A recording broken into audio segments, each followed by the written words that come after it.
Yeah, it's your boy Maserati, man, aka 50 States. Bow! Yeah.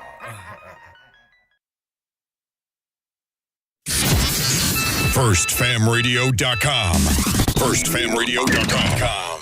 What up, world? This is Grammy music producer Ryan Ghost Bowser rocking it out with First Fam West Radio and your man's Mr. Illustrator. And on the ones and twos, we got Crazy D. Spin that, man. Keep the tools in the box, fans wanna stop it. Mom's on like cocaine. I'm a fly human being, money is the reason. No, it ain't about those games. Keep the tools in the box, for haters wanna stop it. Mom's on like cocaine. Long nights, getting it in. Is this the life of a hooligan? Ninjas on the street, they trying to avoid the chalk. Talk it out, maybe after let the heat spark. Gunshots, bury victims in the dirt quick. Circle of death, calling it the worst shift. Mind blown, mind gone. Just took a life he don't care about his own. But this is what the youth talk.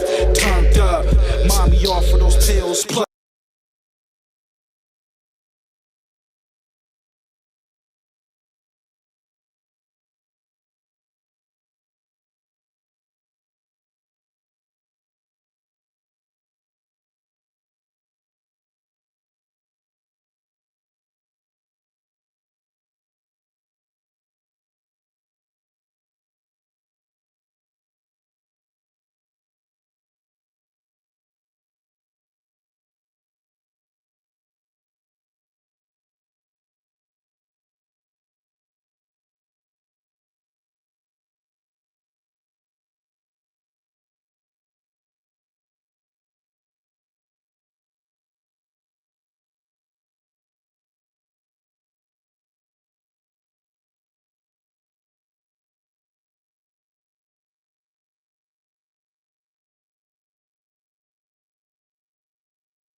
I don't want to hang. Yeah.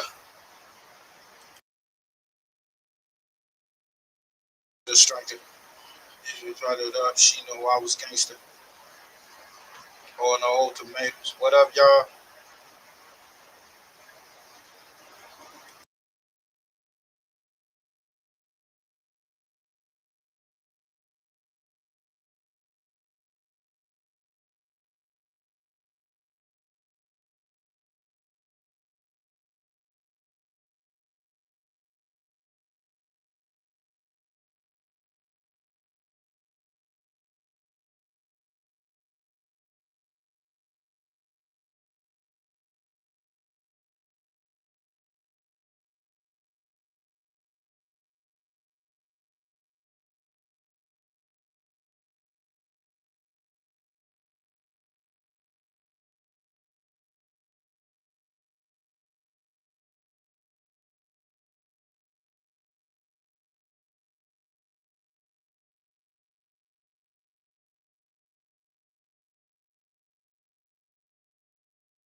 Little Larry, SS Joey, Fig Newton, man.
Sheesh.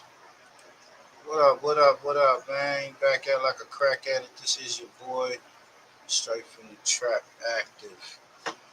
Got my boy, Brother Push, man. Salute to Sherman in the building, man. Salute to Sherman, man. You know what to do, man. We over here on the west side.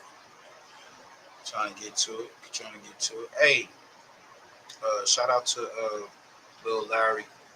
That's Mafia style. SS Joey, you know what it is.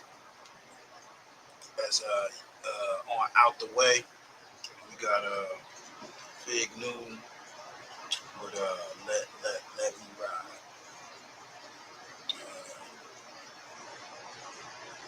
Appreciate everybody, man, for pulling up. Hope y'all had a good weekend, productive weekend. Got some paper out of it. You know what I'm saying? What's up, Push, man? What it do, man? Talk to me. He said I'm mute. You can't hear me? Can you hear me now? Now I can hear you. Okay. My bad. My bad. Yeah, I couldn't hear any sound up in there. Couldn't hear me? Can you hear me Well, now? I can hear you. It was the background. Okay, the music. Can you hear that? Yeah, no, I can't hear none of the music. Okay, so you don't hear that. No, I don't hear the music. Okay, we gotta fix that because we can't hear. Hold on 1 second. We're gonna check that. Hold on, y'all.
How's sound? Can you hear me?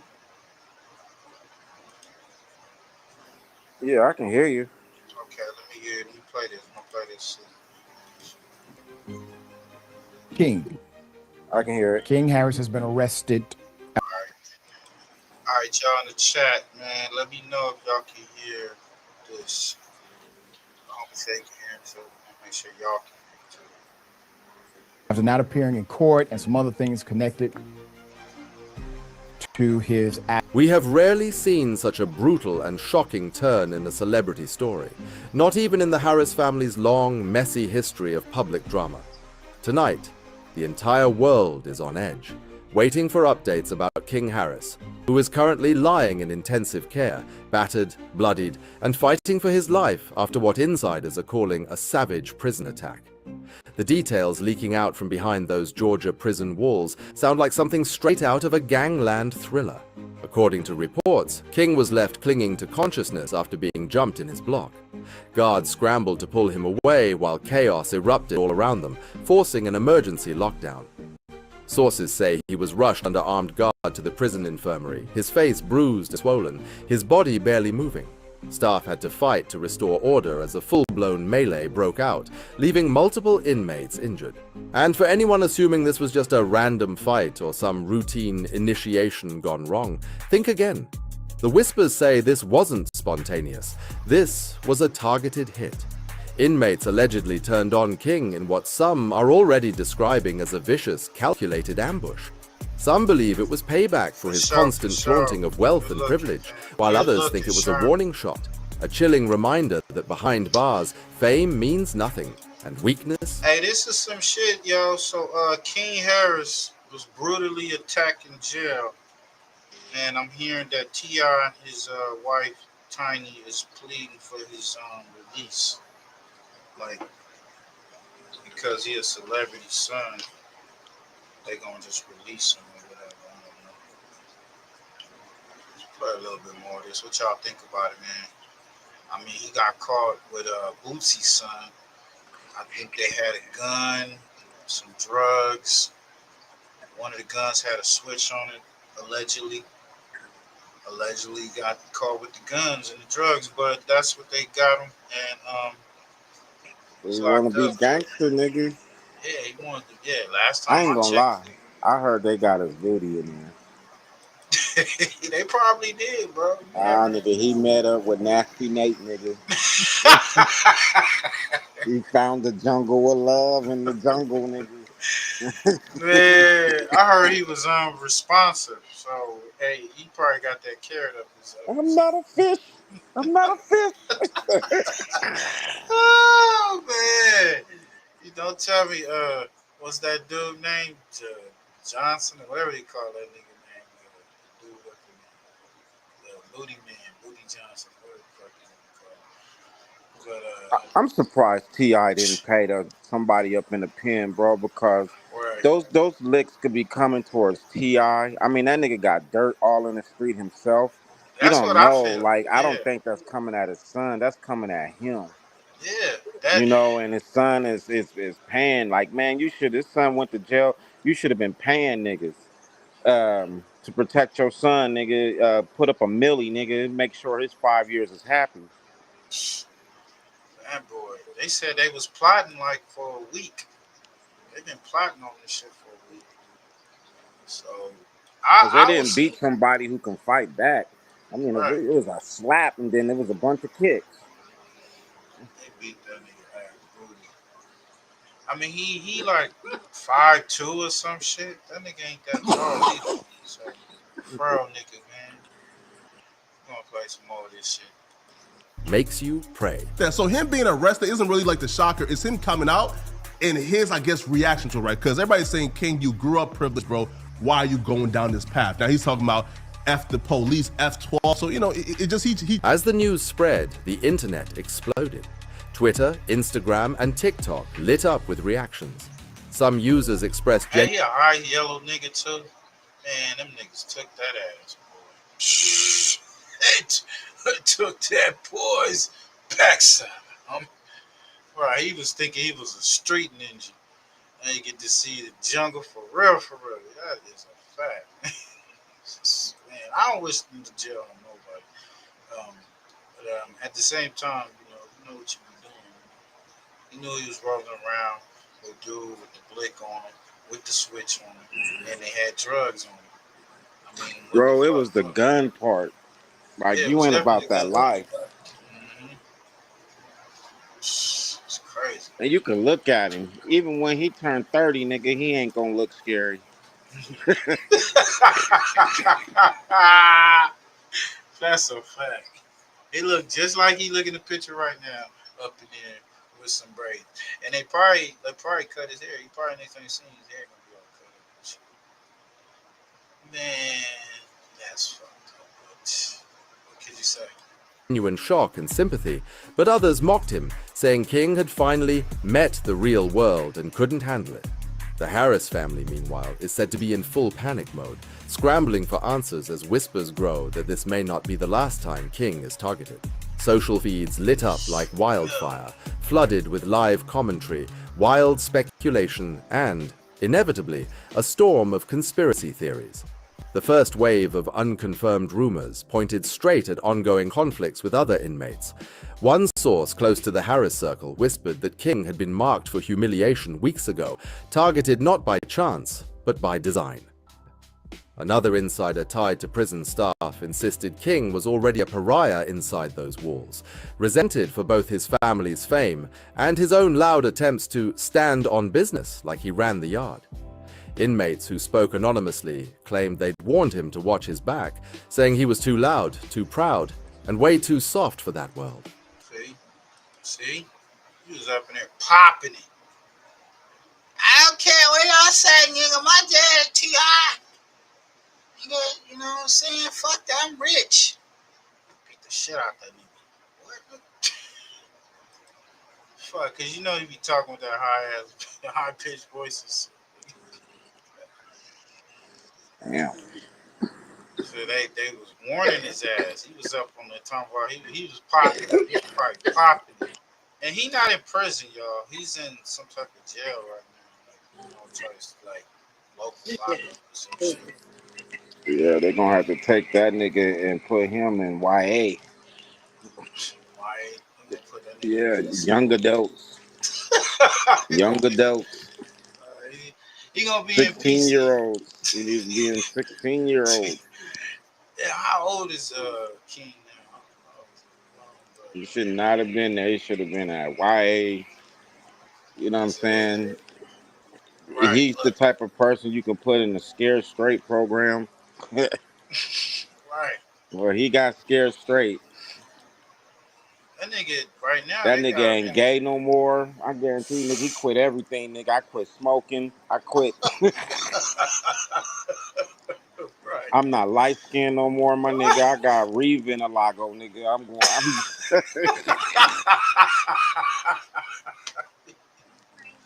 That nigga up in there trying to get that tan.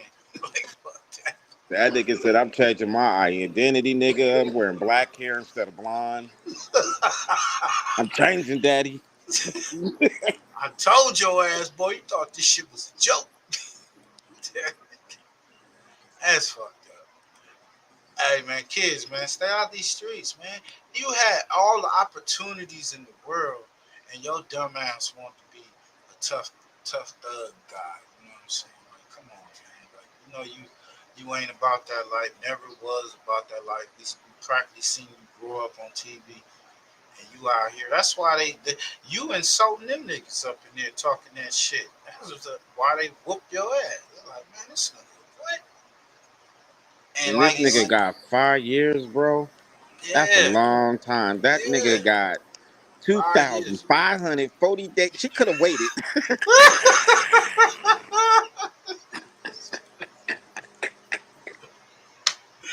Oh shit.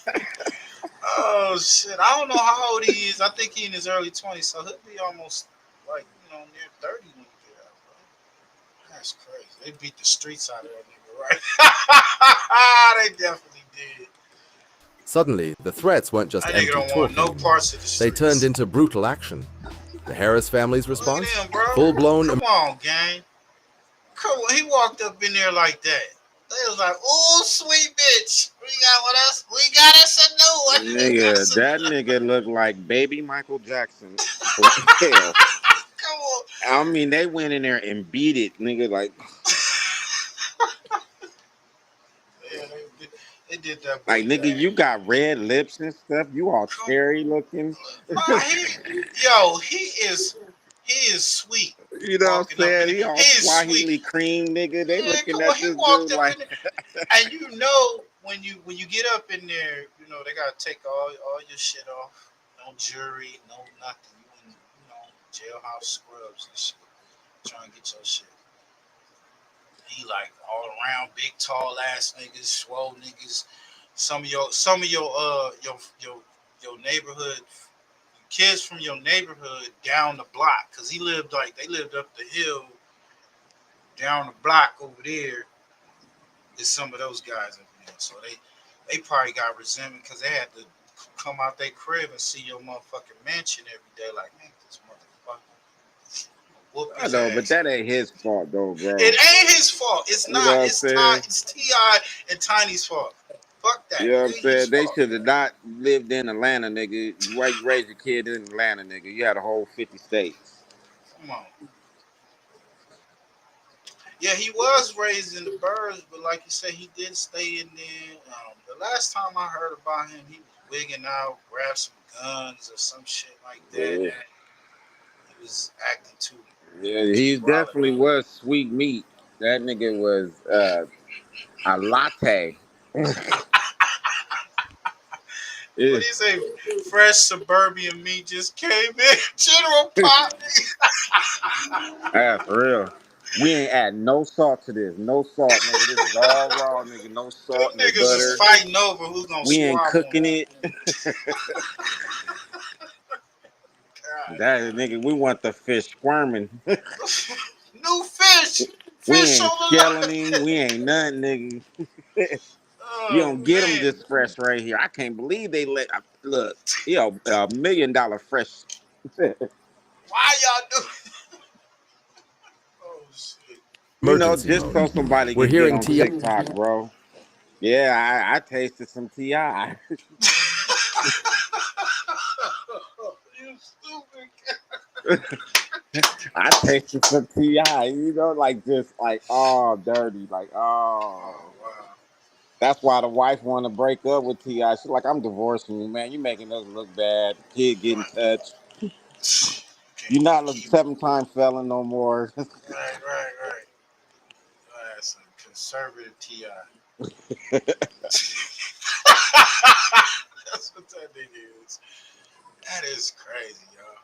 This is fucked up. They weren't messing with him when he was rolling around with the straps. Yeah, they wasn't. Yeah, they picked straws to see who had first dibs. They was on Child. They came out Child. They was like, oh shit. That shit went around the jail so quick. As soon as he walked through that bitch, that nigga had fear of God on his face, walking around, looking around like, oh shit. Yeah, nigga, you was tough, huh? What they caught you with, a pistol? You know what I'm saying? That nigga was getting all type of cheap slaps. Just walking down the hall, nigga, just get his cheek slapped. Whoa, I'm getting that tonight, boy. My turn. 8:30, nigga. He's nigga getting round the clock. What they say? What he say? Booty is more important than water. It ain't your beauty, it's your booty. That's what they said, that nigga.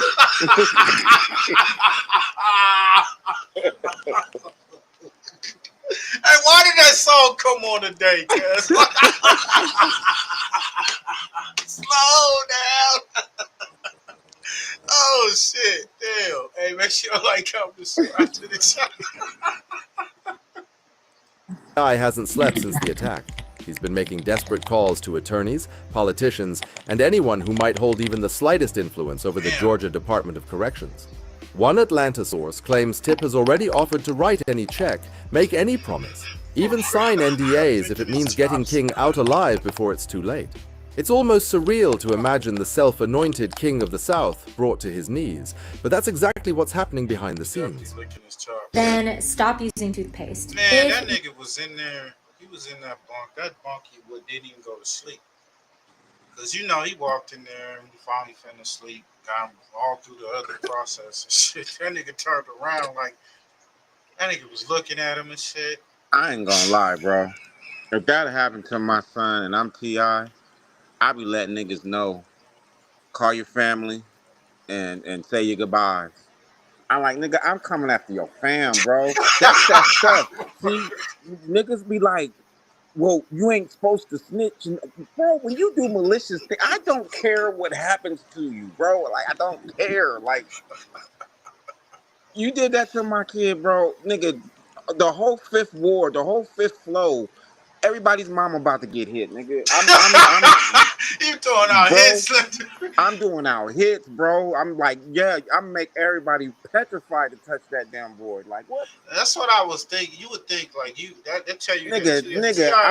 I'm saying I'm gonna take a milli out. A milli can handle a whole bunch of shit.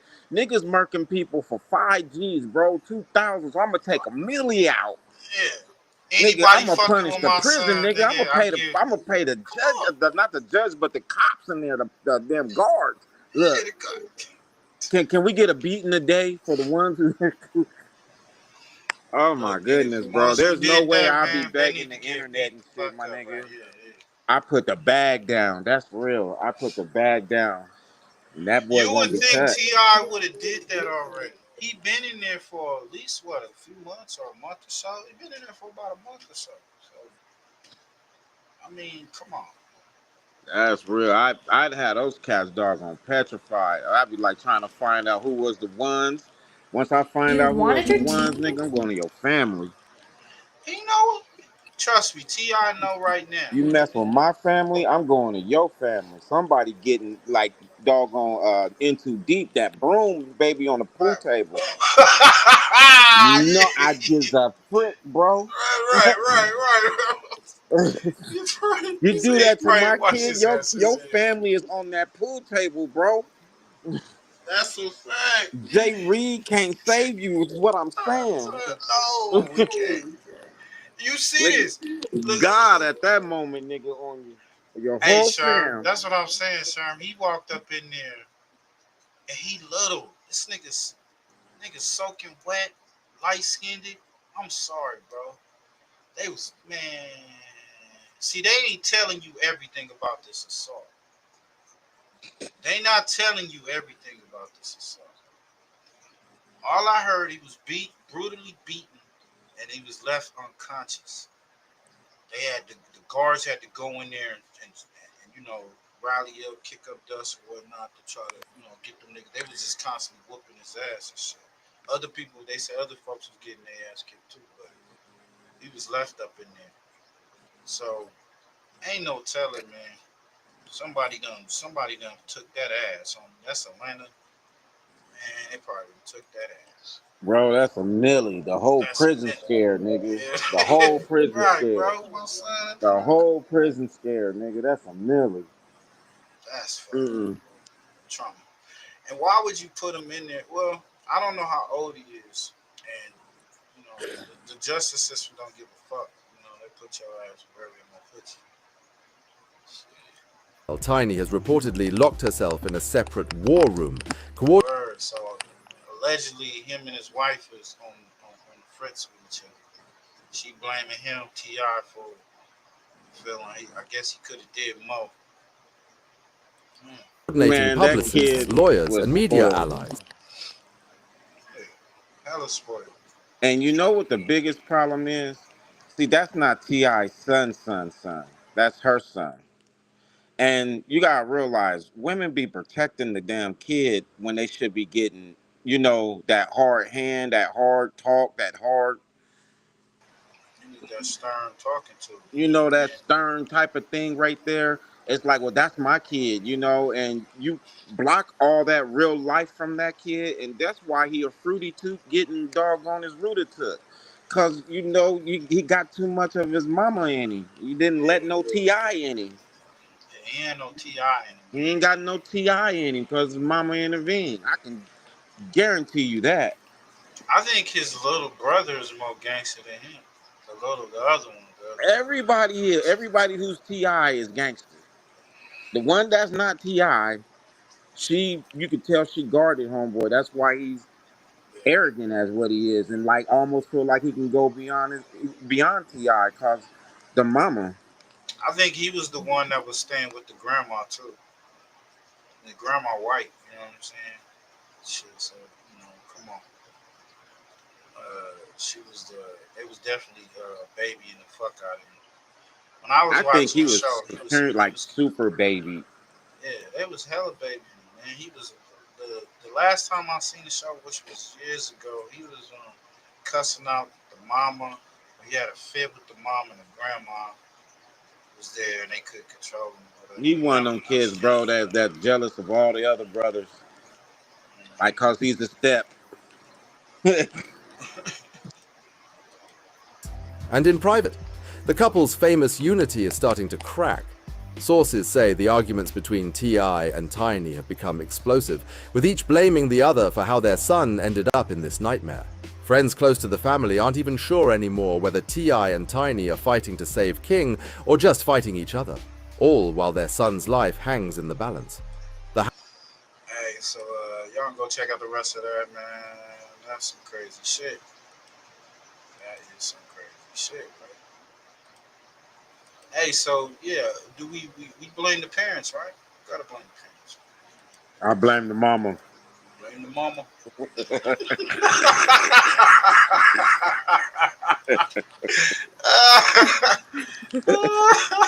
Oh shit. Man, he said they saw them birds and was like, that's my man footage. This nigga Sherm got no pause button. That's my nigga. Yeah, they was like, that's mine. Hey, that's mine. They was fighting over him. I believe they was fighting over that boy. There's no way he looking like that. He walked up in there and them dudes Yeah, they was fighting over there. That's probably what was it about. They walked up in that damn cell. What's up, King? You okay, man? Want a honey bun? You know what I'm saying? Man. Hey, but hope you get a speedy recovery, man. We's all jokes and shit. But like I said, I don't condone nobody to go to prison or jail or whatever. Stay your ass in school, do what you need to do. If that ain't for you, it ain't the life. You see what's gonna happen. You see what's gonna happen. Hey, so this is singer David. You know, I ain't never heard of him. So it's all new. Police search singer David's home and find shocking evidence proving he killed 15-year-old girlfriend. Now, this is how his name's Cut to the Chase TV. Y'all go check him out. This is how he titled it. But he's, you know, he's a suspect. That's what I'm going to pull up another clip. I got some news for you Negroes today. Now, we all heard about the singer David, who has now gone viral for his romantic relationship with a 15-year-old girl after her dead body. Hey, do you see this pedal? This R&B singer, y'all girls be going all over over hell hills, you know what I'm trying to say, for these motherfuckers, and they be straight pedophiles, straight pedos, because they can sing or whatever the fuck, and these are the motherfuckers that, you know, that need their ass kicked, a knife up in it. You know, this is the straight pedo. He was with her when she was about 12, 13. They said he was like 17, probably a little younger than that. But, yeah. Body was found in the trunk of his car. In the moment the news hit the internet, I was one of the few people giving David the benefit of the doubt. I was saying things like this: just because a dead body was found in the car that is registered to David, that don't mean David responsible. Let's hear David's side of the story. Maybe he got an alibi. Wasn't David on tour? But that was before all the facts came out. The more the facts come out, the more I jump off of David bandwagon. See, David got character flaws. You know spectators get smacked the fuck up too. Yo, I'm tired of these niggas talking that civilian shit. Oh, you a civilian? Nah, nigga, fuck all that. Civilians get knocked off too. We ain't trying. Just stay your ass out the jungle. Period. His ass should have stayed in the house. He should have been at a trade school. Nigga had all the opportunities in the world. Dad, I want to have my own podcast or you know, get into production or music or acting or some shit like that. Or if he don't want to do nothing with the entertainment, he could have got into, you know, anything, you know what I'm saying? Could have been a fireman, nigga, something, you know, computers, you know, instead of trying to be tough and T.I. just going around doing these interviews but not showing y'all, this is what a father does, you know, he wants to sit down and talk to his son. I mean, they played a couple clips and shit, but he wasn't really putting in that work for that boy, man. Come on. And I'm seeing that right now, so I think he's guilty. You tell me it's a 15-year-old girl found in the trunk of his car? You showing me pictures with David hugged up with her, kissing on her, and you telling me that's his girlfriend? They started dating when she was 12 and he was 17 or 18? And you think I'm gonna give you the benefit of the doubt? If you do something like that, I no longer trust you.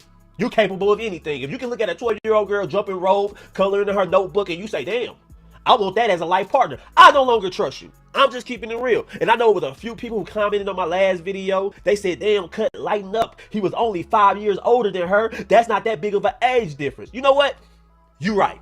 You want to tell me a 5-year age gap is not big of a deal? I agree with you. If you're 30 and she's 25, if you're 25 and she's 20, if you're 23, she's 18, I'm okay with that. But if you telling me that she's 12 and you're 17 and she's 13, you're 18, that's a big problem. That's some predatory type of stuff. Because let's look at it like this. You're 18 years old. Your brain is more developed. What the hell you doing looking at a 12 or 13-year-old? What is sexy about a girl jumping rope, coloring her book, bow ties in her hair? Why would you want that in a partner? So if you're willing to do something like that, I'm thinking you're willing to do murder. That's all I'm saying, bro. That's the only thing I'm saying. And the more the facts comes out, I don't give a damn what the police say. David is not a suspect. He's fully cooperating. I'm looking at David as a suspect, and the police is looking at him as a suspect as well. Because now I'm hearing that they searched his house. Don't believe me? Listen to this news clip. Let's go. The body found inside the trunk of an abandoned Tesla registered to the singer David has been identified as 15-year-old Celeste Rivas. The teen was reported a runaway and missing out of Lake Elsinore nearly a year and a half ago. Tonight, a house close to where that Tesla was abandoned was searched. Eyewitness News reporter Tim Caputo is there live now in Hollywood with more. Now let me stop it right there. Let's look at the facts.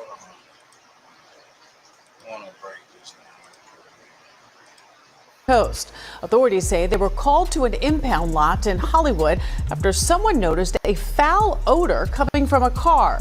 Once inside, they discovered a wrapped in plastic. The car, which was a Tesla that belonged to a singer and Queens native who goes by the name David, spelled with A4.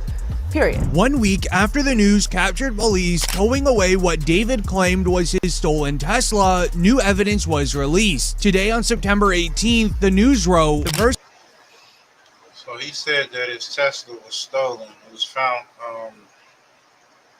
feet away from his crib in, I think, Hollywood or something like that, maybe Beverly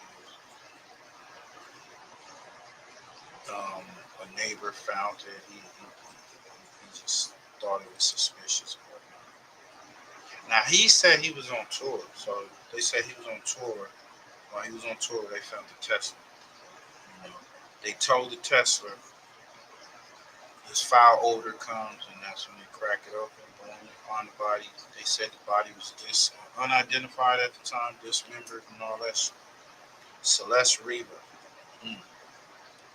person found in singer David's Tesla has been identified as Celeste Rivas, who was reported missing on April 5th, 2024. David has canceled his tour stop in Seattle that was originally scheduled for tonight. Then only a few hours later, it was updated. California police are currently locating famous artist David for arrest. Police. That nigga got her pregnant. He didn't want to have that come out. That have fucked off his career. And maybe they said it had Houston plates on it or Texas plates on it. That's what I'm hearing. What y'all think? You know, did this dude? I thought about this case and I was like, so many conclusions come up. Okay, he gone away. Maybe he put the word out. Hey, put the hit down. Boom, boom, boom. But why put a hit down and then have the people leave the car in front of your house? You know, why would he go on tour? You know, and leave the dead body like that and test it. Now, it could be a jealous boyfriend. That's a suggestion. It could be a jealous. It may not have been him. It could have been a jealous boyfriend. Some other guy on the side from Texas or Houston or whatever. You know what I'm saying? Nigga, that's the industry, nigga, setting you up. Yeah, you didn't take the deal, nigga. Maybe that. So you gotta go. There you go. There you go. Conspiracy. He ain't take the deal, nigga. He didn't take the deal. They knew he was with the underage, and we just You built know what some I'm saying? scenarios. They was setting him up already. They knew you was with that underage chick. They was gonna keep it on the hush hush, let you be a star, but you didn't want to take the deal. You didn't want to bend over. Nah, bro, it's just like everybody. You know, everybody is compromised because there's dirt on everybody. So that was his dirt. You messing with the little girl, but he ain't want to take the deal, so kill the girl and throw it on him. Now you ain't about to be a singer. You're gonna be locked up forever. Take the deal, bro.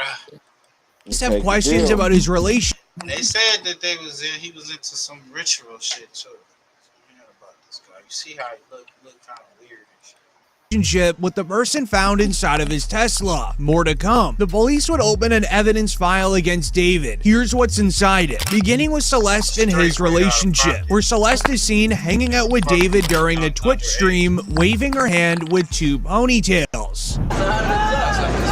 Yeah, that's order. Look at her. She was probably 14 maybe. So she was underage. She got pictures of her younger, way younger. So he was a hell of a creep. Don't be shy. Don't be shy. Don't be shy. Where it was noted this could be one of the last moments ever seen of Celeste on camera. She's also wearing the same Gap sweater that she was wearing during a photo that was taken of her by one of her friends, confirming that it was her. But not only that, the glasses that she is wearing in the Twitch stream are the exact same glasses she was wearing while on FaceTime with David, where she is in the same room with David while on FaceTime with one of her girlfriends. This raises the question of who is Celeste to David? In Discord messages from his fan server, David messaged in 2022, "Is Celeste in here?" She responded, "Hi David, bark." As the news would write shortly after, there's Discord messages of a timeline revealing David was dating Celeste when she was 12 years old. He was 17. Her last message on Discord was 3 months before she went missing in 2024. However, the fan Discord created by David was a real issue. Male friends of David were frustrated because they felt like they didn't get the same attention that David would give certain girls. Two people in the server wrote back and forth, "He only adds certain girls." I know, right? I'm not joking either. To even another conversation that says, "David only talks to women from the server." Oh, bro is like that. But they're also usually colored. Right. Yeah, he was in that occult shit. And all these dudes complaining. They look like dudes. They like dudes complaining. So, you never know, bro. 15 to 16. Excuse me while I can't say certain words on here, but you definitely get the idea. This is a very reputable source as well. In 2022, the man with the Discord conversations was actually friends with David, and they even made music together. But here's where it gets very strange. The police would stumble upon a Reddit thread that would go viral in the moments of the Tesla being found. Mind you, at this point, there was never an announcement made of who was inside of the car. It reads, "This guy is a weirdo. A close friend's sister from my area ran away last year, and this is who she was with. We think her sister was letting her go around. She was in the 7th grade at the time. The LAPD sweeped his place in the hills. I'm terrified that's who is in the car. Nobody has heard from her in months. I won't release names, but she is from Lake Elsinore." This comment would end up being correct. What's even crazier is the Lake Elsinore area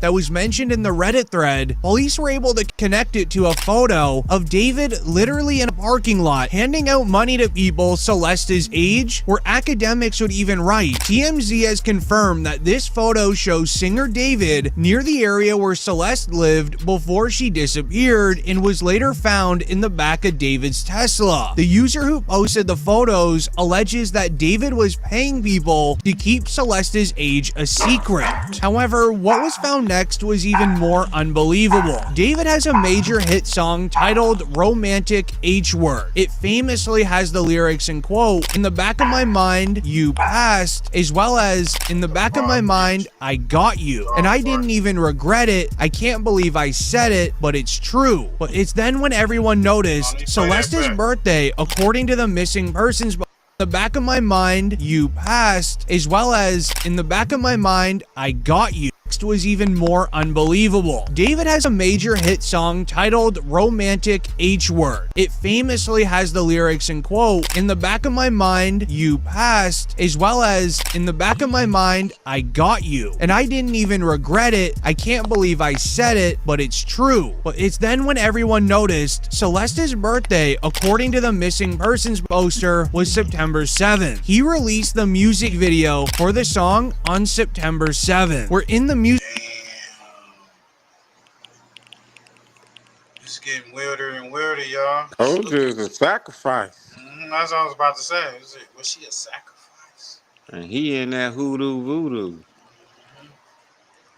Music video, it has a woman actress in it who looks a lot like Celeste. But this Tell on yourself. This is the tell on yourself generation. isn't the only music related to the passing. It reads, Singer David made a song about a girl named Celeste in December 2023. In case you're unaware, when recording at a studio, everything you record, it comes with a file date attached to the file title. The file date for this studio session was 2023, wherein multiple times inside the song, he would reference the name Oh Celeste. Knowing who is inside of the Tesla, this is only the first day of evidence the police were able to get together. Like the video if you believe David played a part in this crime. I'm curious how many of you do. Comment down below your theory. Sheesh. He did it. He got the evil tat on his forehead. Right. He got the witch fingernails on, nigga. He was doing a sacrifice. It's like he was there seance and all. That's what he did and all that.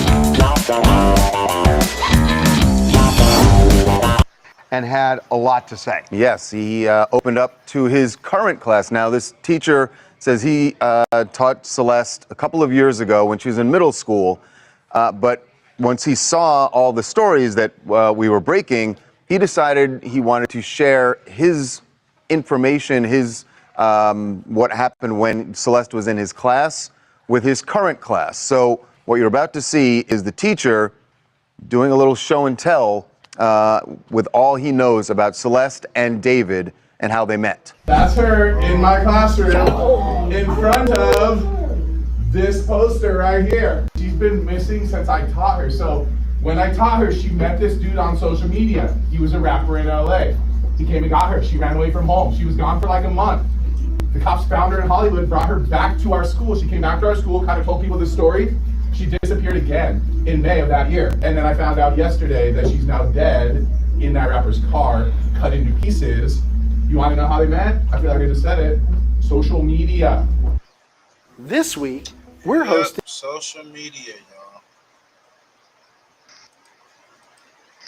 You know what it to cut a person in pieces? You demented motherfucker. I'm saying that's not an easy thing to do, bro, to cut a person in pieces. Right tools, time, wear, effort. I mean, that's not like cutting some thighs off the chicken.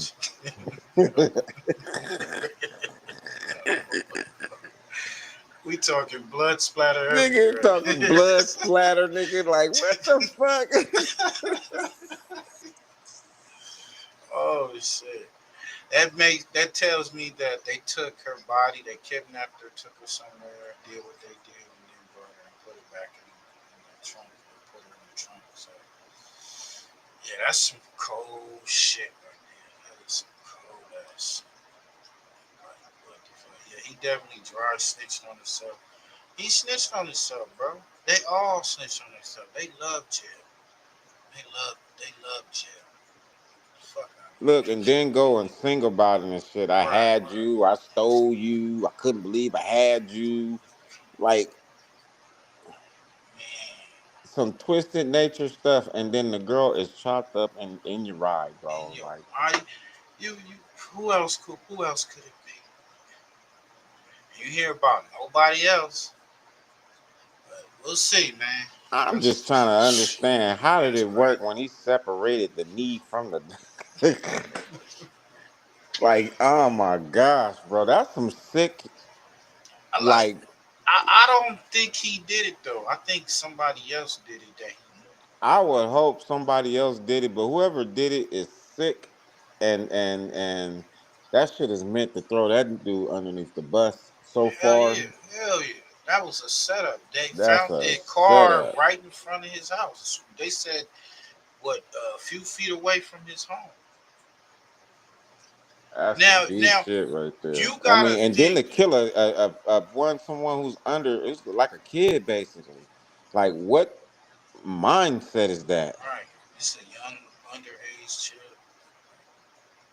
She was in the 7th grade. She ain't even in high school.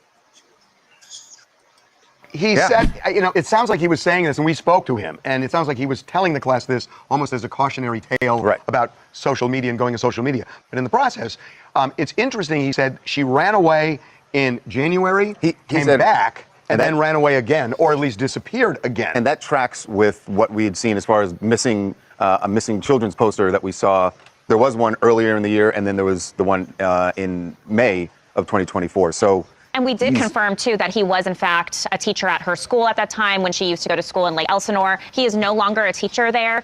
So when he was referring to, oh, you see this photo of her with the poster, that's the poster here. So it's not his current school. He's now teaching in a different district. I think that's why the video went so viral, too, is it kind of came across like he was kind of like clout chasing, being like, oh, look, she was in my class, but he cleared the air with us. Well, honestly, we thought that when we saw the video. Sure. Right? This was odd that this teacher was sort of bragging about his connection, I'm still not sure and then we that, talked to him to clear it up. I'm still not sure that that's like a good conversation to have with your science middle school class, and that's why this was originally posted online, was because the students started filming him secretly because they're like, why are we having this conversation? But he felt like he wanted to tell. Maybe because she was in his class.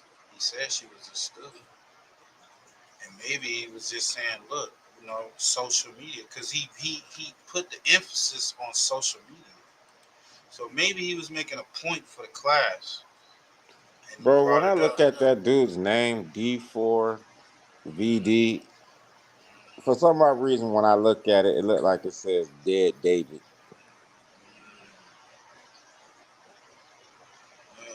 But, I mean, I know he's trying to spell David because it ain't no I in there like that.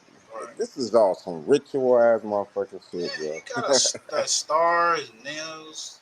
Yeah. And I never heard of him before, but I would think he's like one of those gothic type individuals. What's up, that my nigga man? ain't got it. He got that damn tat on his fucking head, bro. That nigga done did the satanic shit and got caught. Because that's a deep setup right there. I'm like, nigga, the Illuminati set you up. If they cut the girl up and stuff, nigga, that the organization, the society got you. That ain't a regular person. Nah, bro. This person took time. That person took time, bro. Like, what the heck? Like I said, nigga, that ain't a chicken leg. That's a person. Now, they said the car, the Tesla, had Texas plates on it. So I'm thinking that whatever happened probably out in Texas, and they brought the car back. That could have happened. That could be it. I don't know. Why would he buy it? I don't know. Unless he originally lived in Texas and he moved to LA or whatever.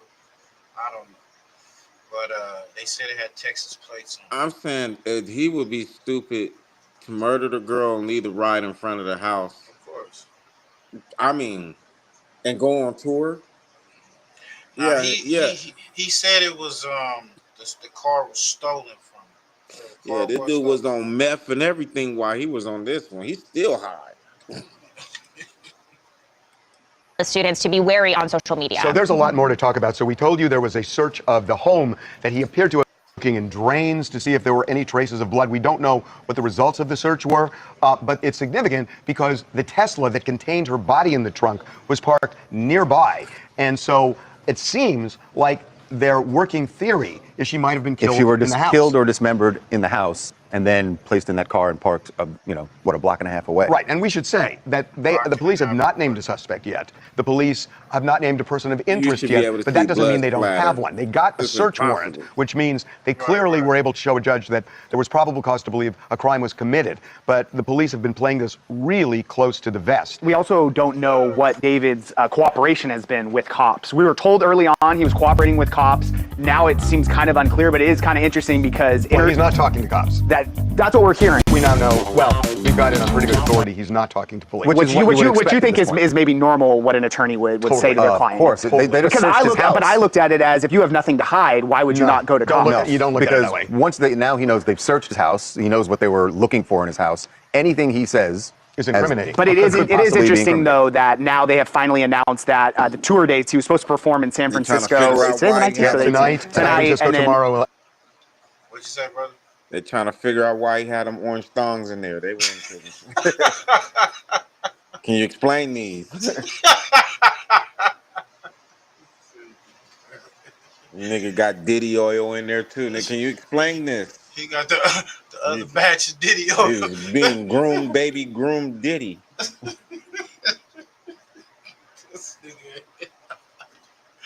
Oh shit! Hey, this live brought to you by Bud Brothers, man. Shout out to one of my homeboy Gerald, man. Damn. And shout out to the Guap kids. You know what I'm saying? Y'all in the Empire area and y'all trying to get that good smoke, man. Go fuck with them. Go fuck with them, man. We got the hustle boys, man. Go fuck with the hustle boys, man. For real, for real. You catch them on IG. You know, follow him. Let him know your boy Ill sent you, and he gonna get you right. All three of those growers gonna get you right. If y'all into flowers, concentrates, you know, vapes and all that type of shit. No, it was yeah, tomorrow Tonight, San Fran. at the Greek in LA. Those have both been canceled. So he's not going to be performing. Scrubbed from the Grammys. Scrubbed from the Grammy Museum, which he was also supposed to have an appearance at And next his album, week. and his And album. he was supposed to be dropping a deluxe album with Interscope, who we now learned that they've pulled all that. So I mean, clearly he knows. Yo, this fucked his whole shit up, boy. They stepping back. So this could be somebody did set him up. When they all start stepping back, they go, man, fucking with this. Nigga, you got a cut up baby, a cut up child, pretty much, underage female that you was flaunting with. But that's what would make it look sloppy, though. I'm hoping he got set up because that looks sloppy. Yeah. That's crazy. He said TMZ evil too, especially Harbor. Every time something happened, they the first. Oh, hell yeah, they evil. They Dr. Evil. For real. Nigga, they, look, when Nipsey died, bro, they was the first to have that dude's death Right. on tape. Like, wait a minute. How'd you get it before the Popo? Like, the police hadn't even had the damn video. They everywhere. They got all the connections. That's because, bro, I ain't gonna lie. A long time ago, it messed me up a long time ago. When I seen Kanye chilling out with this military dude, John Ashcroft, it's like during the Bush times. And he was hanging out with this dude. And rappers don't hang out with 5-star generals, bro. You know what I'm saying? That doggone what is that shit they doing? That Ultra Mind program shit, bro. Talking about MK Ultra. That shit is all in the music industry, the movie industry. That shit is so. It's like it's not just like some satanic shit. It's like niggas in your government on a military level being satanic with you. Right. Hey, that's some real shit, and that's crazy you brought that up because the content we got coming up on TUPAC. They talk about this mind control. They talk about all that type of shit. COINTELPRO, everything that's going on. But yeah, man, do y'all think this dude Goose is cooked? You think he gonna be able to snap back from this? I don't know. Like I say, this first time I heard of this singer. It looked like a setup though. It really do. Like it wouldn't make no sense for me to go on tour, leave the dead body in front of me, or even down the street or whatever. That don't make no damn sense. But in my car. Yeah. Come on. So it to me is somebody he know, and they try to blackmail this nigga, and maybe he was like fuck it or whatever. I don't know. Or like the homie said, it could be the fact that he didn't wanna complete the ritual of giving up his soul totally, and it was like, yeah, we know about that underage relationship you got. You think we don't know about that girl out of Lake Elsinore? Yeah, we know her, Celeste. We know everything about her. She ran away. We know her when you was with her, when you first met her. Yeah, they probably pressured that nigga, and he was like, man, I don't know. But yeah, we'll keep y'all updated, man. That shit wild, right? Let's get to this shit, man.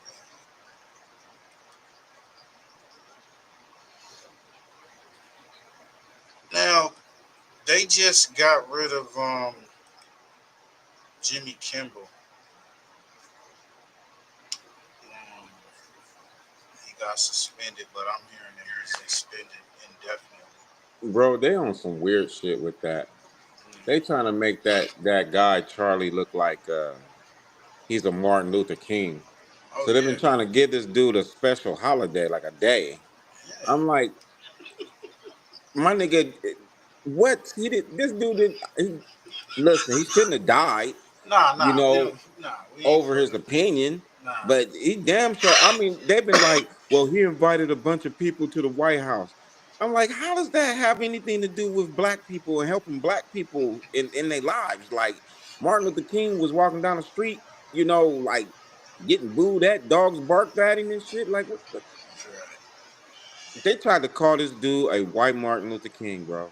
Yeah, I That's all seen I'm it. saying. I was like, hey, wow. I'm like, y'all tripping. Yeah, once they saw it, it's over. Hollywood is wicked like a motherfucker. Yeah, man. You know, me and my partner here, you know what I'm saying? You know, a few things dealing with the industry and shit back in the day. You know, first You hand know, they knowing said that shit. Malcolm's daughter just got killed. What? Yeah, that's on the internet. God bless the dead. And they saying she might have got murdered. So I'm quite sure, bro. I'm starting to see it. It's all over, bro. It's all over. They chopping down anybody that they feel in our community that got some type of power. You know, that got a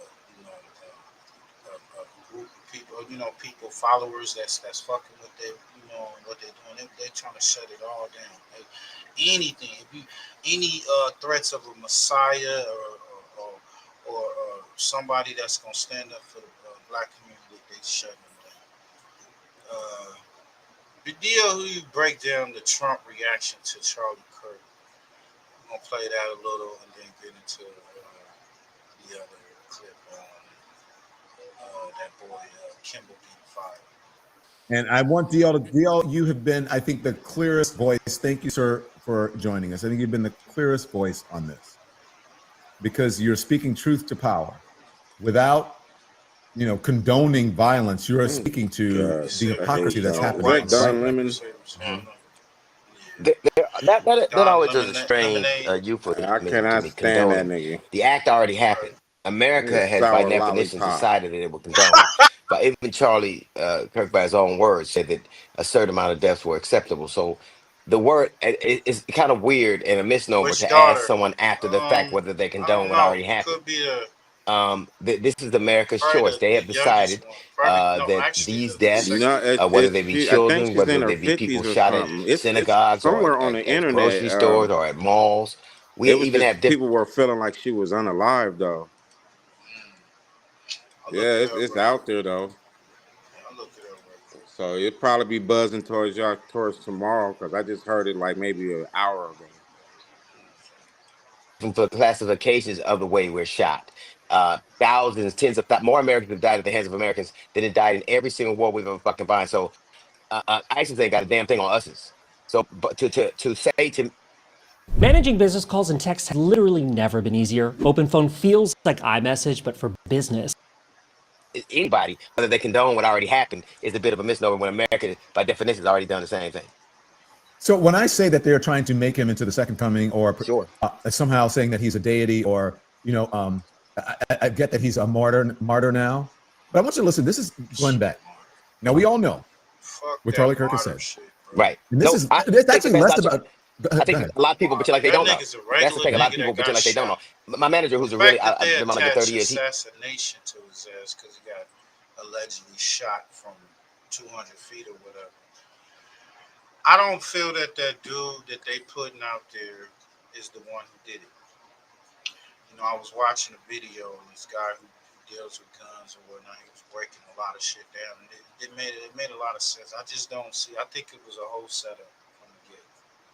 And then we played on the last live where it showed he it was coming from the dudes that was around him. It's another video where they show the dude in front of him. Actually, as soon as the shot go off, push a little, like a button right there. He pushed a little bam. So I don't feel that his whole neck would have caved in, popped off. His whole head would have knocked off. It was a real, what is a odd 6 rifle and 30-06. I don't believe. And then they show him jumping off the roof, right? He jumped off the roof. Where's the rifle? Where's the imprint? If he broke that rifle down and he had that backpack on, it still would have been too long for it to be in that backpack. So where's the footage? They got cameras everywhere around there. Where's the footage of him hopping on that damn roof, putting that, you know what I'm saying, scope, doing this thing, 1, 2, and breaking it down, or at least leaving it there, or they said they found it in the woods or whatever. And why would you come back and reassemble the wood? You know, the guns. That's the weirdo shit right there, bro. Come on, bro. Listen, I just murked the dude. I broke the gun down, and then I came back and reassembled the gun back. And every Help picture, me. Help me. come on. But these people dumb. They believe that's why you know it's a setup. Their setups are so fucking Nigga, that's a watered doggone down. goofy ass lie right there, nigga. They not good no more. That's a goofy lie right there. That's goofy. That you broke a gun down. Listen, you break a gun down and then you threw the stuff in different trash cans. What do you mean you put it back together? He had on skinnies. So how was he able to put that rifle just what? How you walk? He was walking normal. He had a little limp on him, but he was walking normal because he had the limp from falling off that, from jumping off that roof. You know, come on, man, y'all. But they believe that shit. They believe it. Y'all tell me. Come on. That was a setup, bro. For real, for real. You know? And we're going to end it right there. But yeah. He wasn't aware of all the things he said. And I think there are a lot of people who just kind of are tuned into a certain frequency and can, you know, they get to cherry pick things. But if you're one of those groups that have been marginalized, one of those groups that he's spoken out against, I think you're keenly aware of what he said. But I think there's some people who get to not know. So what my point is that if this has happened to Charlie Kirk, and as Democrats have been saying, and most people, this is awful. No one should be, a victim of political violence. It's not acceptable. Democrats are saying that. Republicans are saying that. But if they weren't trying to rewrite history, the history of Charlie Kirk in this moment, the president ordering flags to be flown at half staff, the members of Congress petitioning for Charlie Kirk to have a state-like funeral. Now, I can't think of the Charlie Kirk, if there even is one on the left, what they would be saying if someone that they deemed, even if it was true or not, to be racist or I didn't even know who this dude was until he died. Right. That's real. So he would get all that. And how you next to Martin Luther King, nigga, and nobody know you? Hey, Candace they talking about Owens he was known his on the friend. colleges. Candace Owens was his friend. He went to college and dropped out after the first semester. He went back to go try to get in a trade school. He didn't even finish that one. And all he did is have a podcast, and he was just an outspoken white nationalist that was just talking shit about different race people. You know, he was talking about the minorities, blacks, transgenders, all that type of stuff. He was kind of like a mini. I can't even compare him to David, but he was just a racist. You know, to me, bona fide racist, white nationalist, part of some other group that he had came up with. And to me, like they started going in downtown LA and all that, and protests and talking about I'm Charlie Kirk, and now they're using this. If you say anything about him, they're gonna get you. We're gonna get fired. And dude got his channel. He got his show canceled. And the way they were saying is Trump was basically threatening the broadcasting network and telling them, hey, we'll cut the deal, but you got to get rid of these motherfuckers. Hey, dirty politicking. That's what it sounds like. Republicans or anti-right wing. I wonder what outrage and the level, the volume of the outrage would be on the right. Let me play this from Glenn Beck, and I want you to respond to it. Here's Glenn Beck. He's a civil rights leader, he's saying. We must stop calling Charlie anything other than a civil rights leader. We need to plant that stake deep. It is time that we point out that what he was doing was not politics. What he was doing was trying to stand up for people's civil rights, to show people how a civilization is not a civilization unless you can have a dialogue with people who are diametrically opposed to you. that don't believe anything that you believe in. And yet you can have a civil dialogue, and how important that is. That's our civil right, our right to free speech. The fact that he said free speech, but then they shut down the dude Jimmy Kimmel's show, which is free speech. He's a comedian, whatever, you know what I'm saying? And when I heard the clip, he did not say anything that was wrong, derogatory. I ain't gonna lie, bro. That move felt like that Israel thing. Like, you say anything about Israel, nigga, click. Oh yeah, It felt like that. That's how it's coming, man. I don't care what nobody say, bro. The country is turning into a police state. It's turning into like a fascist. Well, depending where you live, you don't really have to think about your state you live in. Go to Michigan, you gonna be under Sharia law. Some man yelling in the damn microphone 3 in the morning, nigga, time to pray. It's real. Oh shit. And that gunman was trying to take that right away from him and from you and everyone else. Shut up. You will be silenced. You will not say those things. And there has been a force in this country to try to... And that's not why he was killed. I don't believe he was killed because of his opinion, bro. I just don't believe that. You know how many people say worse or shit and got bigger all platforms? day long, bro. Come on, bro. And they just pick him out the blue. Yeah, we got it, man. He said, okay, he said, oh, I feel, I feel a little nervous, so I feel kind of like, what's up when I see a black pilot? All right, cool. Yeah, that's some racist shit. So what? We gonna go, us blacks gonna go kill this nigga because he said that. You know what I'm saying? Oh, man, we don't like transgenders, man. Woo, woo. Like, nigga, I done heard worse shit come out of Charleston White, all kinds of other people that's worse than these niggas, and they ain't got pop. That shit was a play, homie. And that's what we've been playing for this whole live. It's been a lot of plays running all the way up to the highest, office. Fuck what y'all niggas talking. It's crazy. Convince people that you don't have a right, that you have a responsibility to silence others. You don't. In this country, one of our main civil rights is we can express ourselves the way we feel we need to express ourselves. And I'm sorry, if you don't like it, you have to just take it and then say, I'd like to have a discussion with you on that. I'd like to know how you got there. I'd like to have the opportunity to argue against that. And you have that right to argue against it. Okay, listen. Enough of Glenn Beck. Locked up at High Desert, Gilbert Street, or somewhere else in the San Bernardino system, a global settlement may be... He's not even getting... He's locked up in the San Bernardino system. I feel for you.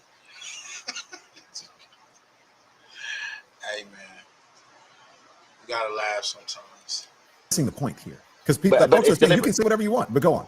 It's deliberate. That's ironic and very rich right now. People are being fired from their jobs because they're saying what Charlie Kirk actually said. What he said. People right now are threatened to be pulled off planes because they've said something about the FBI director.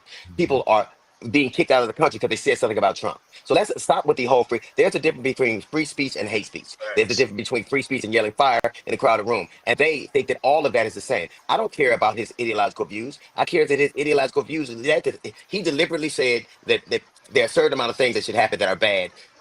When your conversation stop with my humanity, then it's not a conversation at all. But I find it interesting that one of the ways to get deified on the right is to do horrible things to black people. Like Confederate generals, they're getting statues. Glenn Beck got an award. They're talking about Charlie Kirk lying in state, and he should lie in state because he lied in a bunch of states. Every time you see, generally, what is the allure with the people who have said the most racist, incendiary things on the right that they got to be deified? What's the purpose of deifying Confederate generals? Like whenever I see a white guy encased in bronze on a statue, whenever I see a white dude on a horse in the middle of a park in bronze, I know he hated black people. Like the last guy that got a bronze statue that didn't hate black people was Rocky, and even he beat the shit out of Apollo Creed. So there is decidedly a way that we see the world where name me a person that they deified that was about or that they lionized that didn't have a checkered, sordid, acrimonious past when it came to certain members of our society. Name me one. Just one. I don't care if you tell me the Confederate generals that they reinstated. I don't care if you tell me it was Rush Limbaugh. I don't care if put the things on under his monument that he actually said that you think illuminate. and then put the things that he actually said that kind of make things darker. And there'll be no reason to have him. He wouldn't even lower the flag for the Pope. Lower the flag for the Pope. He wouldn't attend John McCain's funeral. But this is who you choose to lionize? Yeah, I didn't understand that, man. John McCain, bro. What was he talking about? But yeah, man. Exactly at this tough time for these issues. Thanks for joining me tonight. My pleasure, man. My pleasure. Your reaction to ABC and Disney responding to the government pressure this way and pulling Jimmy Kimmel? Well, I think it's disingenuous to pretend like comedy hasn't. I remember when Saturday Night Live used to always lampoon Gerald Ford, or when they talked about George Bush's mispronunciation of words, or they talked about Bill Clinton's sexual scandal. But I've never seen a president use the power of the president, the levers of government. Like, say, for instance, somebody wanted a broadcast permit renewed, or somebody wanted a merger to go through, to then say, I don't like these people, and if you want that merger, or you want this license, or this could be a problem for you. There's a difference between an audience who culturally they could say there could be a cultural kind of indictment of you, where people are calling your boss and trying to get you fired, which is a whole social thing. But the First Amendment doesn't protect you from that. It protects you from the government using the power and levers of power to leverage against you. So I think that people are conflating those two things. Like me getting mad at you saying I'm canceling you, and you are now canceled on the social media realm is a lot different than the man who's the most powerful man in the world using the levers of government to do the same thing. Right, and you've spoken out, and you are among a group of comics who have used your speech at times to also comment on society, on who's in charge or who should be in charge. There's different types of comedy. So I'm wondering what you think the role is of the artist or the dissident now, because fact check true what you said. The First Amendment is first because it comes before the other things. How do we have debates or justice or democracy if we can't speak freely? And it says the government shall not abridge the free exercise and the free speech of the people. So how do you approach this now as a comic in this environment? I think I did the same thing when I'd like to believe we do it the same way as we did when it was society doing the same thing, except this government. For the FCC chairman to talk about lies, the Trump cabinet is full of people who work for Fox, who had to pay almost $1 billion because they forwarded a lot. When they talk about you're maligning or joking about somebody, Laura Loomer, who serves at the pleasure of the president, made jokes not too long ago about George Floyd being sober for 5 years. Mike Lee made a joke about the congressmen that got shot in Minneapolis. Donald Trump himself. Yeah, Donald Trump himself made jokes about Nancy Pelosi's husband. And so it's just, I've never heard anybody get fired for telling a George Floyd joke. And he had kids. So it's just all of that. And I've defended everybody's right. When a comic at the RNC told a joke about Puerto Rico being a floating pile of garbage. Nobody, so we can't have these standards. Just this week, a man on a broadcast talked about killing the homeless. And then a week later, 3 or 4 days later, you have the FCC stepping in and saying that this is offensive. We are also hearing from other comics speaking out. DL, I want to play what David Letterman, himself a former late night host, said today. This is misery, and in the world of somebody who's an authoritarian, maybe a dictatorship, sooner or later everyone is going to be touched. They took care of Colbert, and to be manipulated like that because the Ellison family didn't want to trouble Donald Trump with this move. My good friend Jimmy Kimmel, we all see where this is going, correct? It's managed media. It's ridiculous, and you can't go around firing somebody because you're fearful or trying to suck up to an authoritarian criminal administration in the Oval Office. That's just not how this works.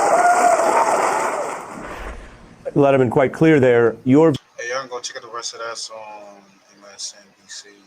I just wanted to hear DL Hughley's opinion on that and whatnot. Yeah, they are coming and attacking a lot of our liberal, rights that we have. It's just changing. I was in the smoke shop the other day, and this old lady came in. She wasn't like a hunch over lady. She was an older black woman. She came in with her cane, came in to buy some smokes and whatnot. And I was talking to the clerk there. And we was just talking about it was talking about the Israels and Pakistan, all that shit, conflict over there.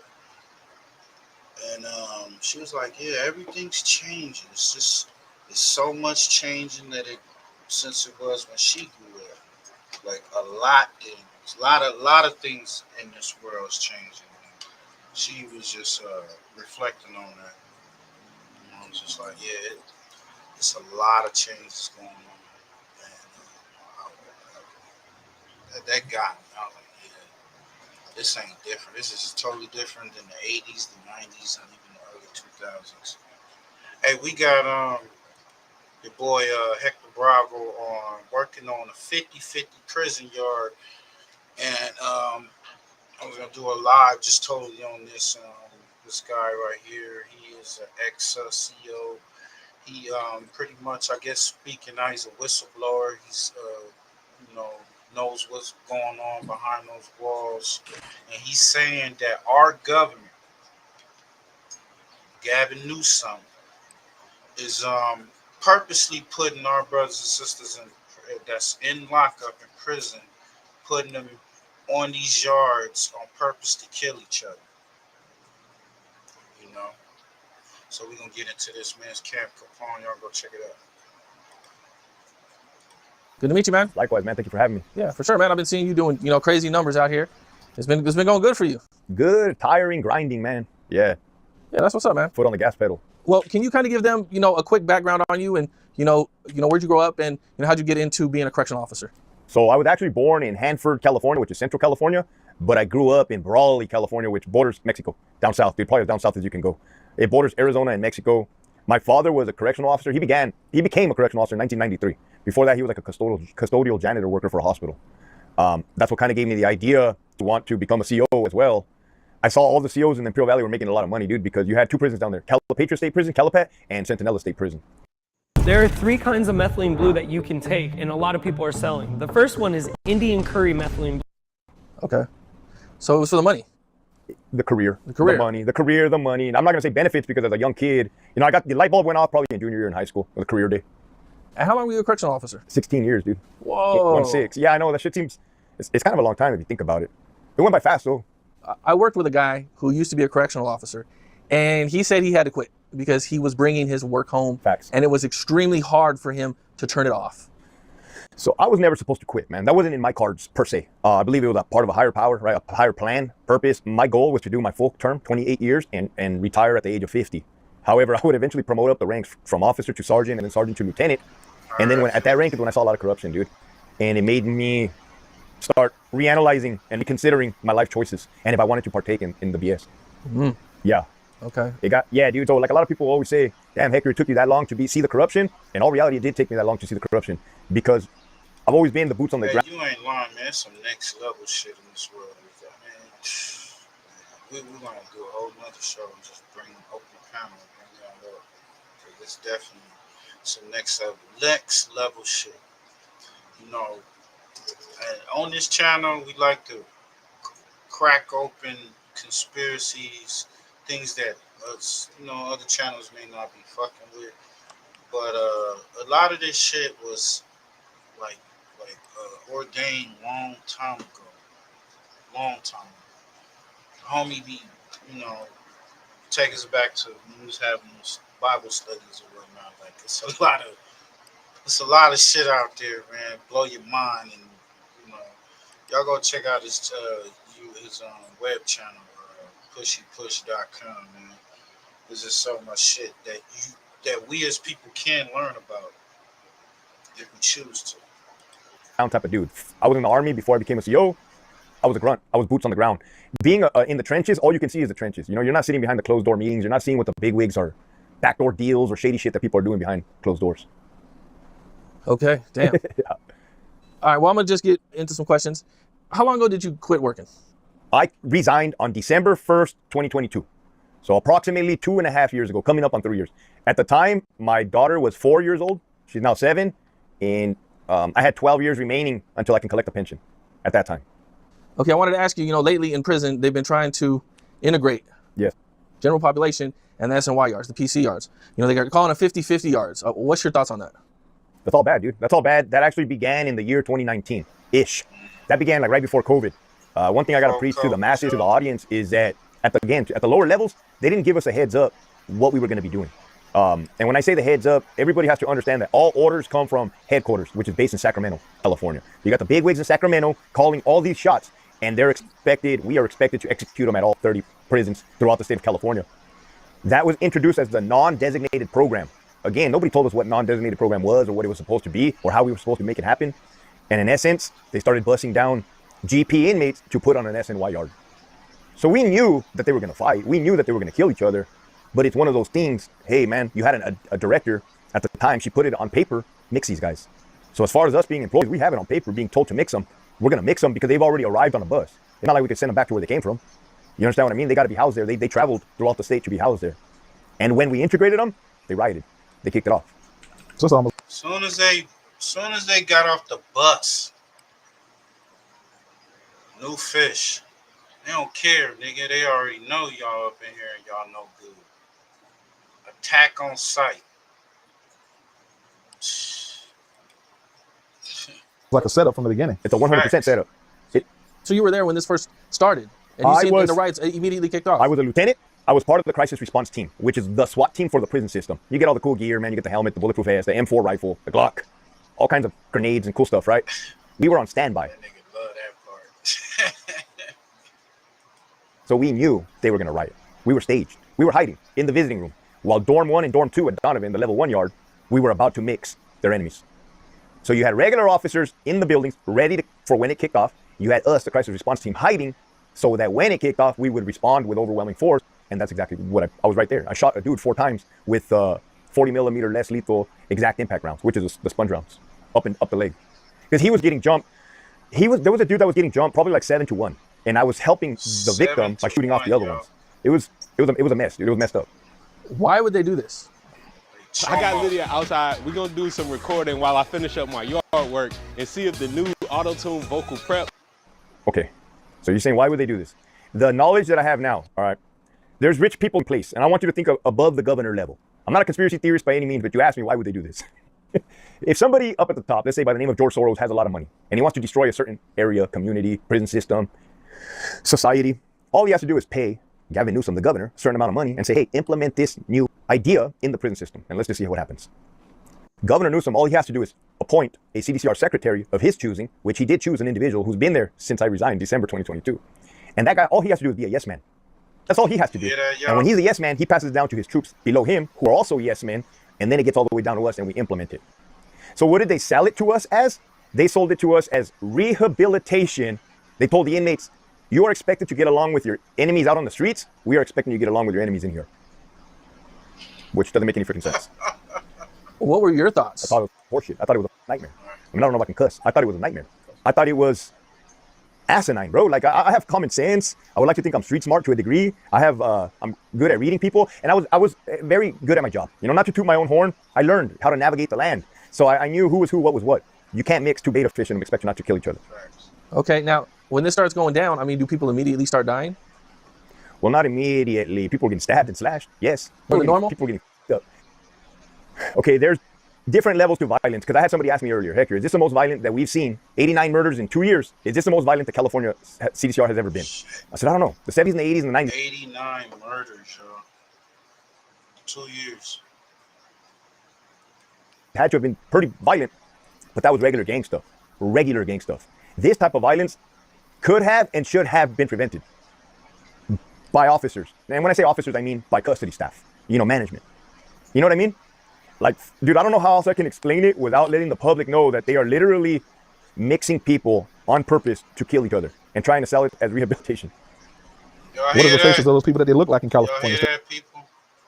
And he about to shock you with this damn answer. The dude just answered a question. This is by design, homie. You know, niggas you go shoot, kill whoever your enemy go, whatever out on the streets. You go to jail. You do your squabbles. Bust your rank up or whatever. Now your ass shipped off to prison where y'all supposed to try to work it out because you gotta go against the other races. But the Hispanics they already straight off the rip in the county.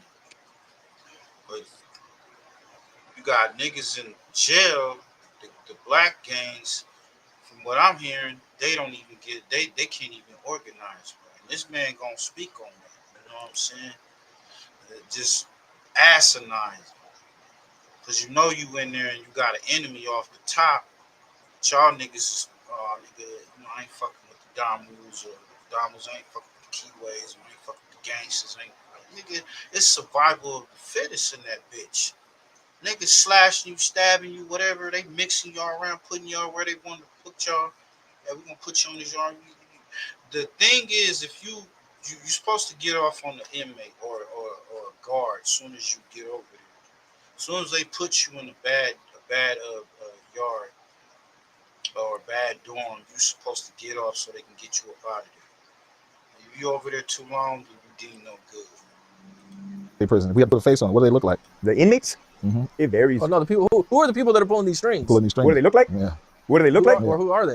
Who are they? I mean, you got Jeff McCumber. He's like an older white dude. You got Neil Flood. He's the CCPOA president. So I got to let the public know that the union president is also in bed with the higher ups. Governor Newsom. You already know Newsom, what he looks like. So yeah, it's. I mean, I'm not trying to profile him, but we have to. You can see. And dude, it's funny because I'll post pictures of all three of them together. I'm like, yeah, they're all three white dudes. Like, you know what I mean? And who are the individuals that suffer? What do they look like? Black and brown, for sure. And I'm not the type to push any type of narrative. Black and brown. He said it right there. Black and brown. You know what I'm saying? I got my share of essay homies and shit. I grew up around essays, you know what I'm saying? All love. You know, they like cousins and shit. But I mean, the indoctrination that happens when it comes to the prison and these groups, fuck their head up. They even fuck our head up. You know what I'm saying? We going against each other and shit. And they play puppet master with these niggas. He said as soon as they did it, they wrote it on black and white. Mix the guys, mix them up. What you mean mix them up? We can't mix him up. He's a fucking chomo. He's a pedophile. This boy done raped 10 kids and shit, and you want me to program with him? Oh, hell no. I'm not doing it. So they getting off on a nigga, and I'm going to use this new banger on his ass. Shit. Kids stay the fuck out of jail. Stay your ass in school. Or agenda, right? But I've always known that. I've always known that the maximum numbers on the yards were blacks and Mexicans. For sure. Down south, too. I mean, Sureños, Blood Crips. So they started with level 1, level 2, yes, right? And now, from what I understand, there is no more general population for level 2. That it's all 50-50. So you're either good on a level 3, or if you're on a level 2, it's all bad for you. So the term 50-50 always confused me because I never knew what a 50-50 yard was. But what I always understood is maybe you'll have a yard with 3 buildings or 5 buildings on the yard, and maybe 3 of the buildings were GP, 2 were SNY, but they were never to mix. What we are talking about, I do not believe is what you guys think is 50-50. This is mixing everybody. There is no 50-50. Well, it's mixed. Mixed. Right. I mean, and that's the truth. That means, see, at first I was thinking, oh yeah, them niggas, they over there, but we over here. You know what I'm saying? Hell no. You in a cell next to a goddamn chomo. You know what I'm saying? So as soon as you come out for yard or whatever they fucking come out, you may have to go whatever. You right next to this motherfucker. You may then got a call, whatever the case. You know, a lot of that shit happen. Nigga get that bad call on the phone. He come back and stab his damn his roommate up. You know what I'm saying? Motherfucker get off like, and this is a setup from the government. The governor has put these orders out on these niggas. In a literal sense, you know what I'm saying? Like half the inmates on there are not pedophiles or rapists. Right. You know what I'm saying? So there might be gang members that, you know, didn't snitch, but, you know, yeah, they might have not ever even did anything that would have got them kicked off a general population yard. But when they remain there, they are now deemed no good. Right. So if they hang out without kicking it off, without causing violence, they're no good. And according to their gang. But to answer your question, yes, all level 1s are considered no good. Yes, all level 2s are considered no good. And as of last week, they have began integrating level 3 GPs into non-designated at Kern Valley State Prison. I forgot what yard, Charlie yard or something. Which is crazy. Because if it didn't work on level 1 or level 2, why the f would you ever implement it on a level 3? And if I know these stupid bastards like I know them, they're going to do it on level 4. And I don't even got to say what's going to happen on that level 4 yard when they start mixing. Level 3 is pretty bad too, right? Yeah. 100%. 100%. Level 3 is not nothing to mess around with. But once you get to that level 4, dude, but they're not just hitting each other. They're also hitting the cops, right? Because now it becomes survival. I'm not about to get murdered by 10 of my enemy, so I'm going to hit a cop and get out of here in handcuffs. You won't even get roughed up. Not in 2025 anymore. They don't really rough people up anymore in 2025. Not like they used to from what I've heard. Well, from what I heard, they're trying to use Governor Newsom's trying to have the Scandinavian model where you got to ask the prisoner, can you put the handcuffs on them and all of this stuff. Is that true? So I'll take you guys back to the year 2021. Right, I was a lieutenant, dude. At the time, I probably had 15 years in, so I wasn't brand spanking new. I knew my way around. I knew policy and procedure. I know the law. And I was hearing rumors, hey, we're going to do the Norway model here in California. I'm like, telling the officers, what the fuck's the Norway model? Well, we're going to copy Norway's prison system, and we're going to become friends with the inmates. We're going to give them high fives. We're going to shake their hands. We're going to give them hugs. We're going to decorate their cells like college dorms. And I'm like, nah, you know, like as you're hearing a rumor for the first time, I'm like, nah, I'm not cool with that. You know, I don't think I'm going to hang around much longer, guys. These wheels start spinning, and then I start seeing it's coming to fruition. It's coming to the truth. That was part of the reason why I quit, dude, because I'm not a dummy. I'm not going to get sentenced to my death. You know what I mean? I'm not going to get put in a horrible predicament. So I bounce. I tell everybody, holy shit, the sky's falling. CDCR has turned to hell in a handbasket. They're mixing everybody, playing games with inmates, which resulted in numerous staff assaults. There was a young correctional officer that got his throat slashed from here to here in Corcoran by an inmate in NADSEG who just a couple minutes before they were playing handball with him without handcuffs at NADSEG, which is what you.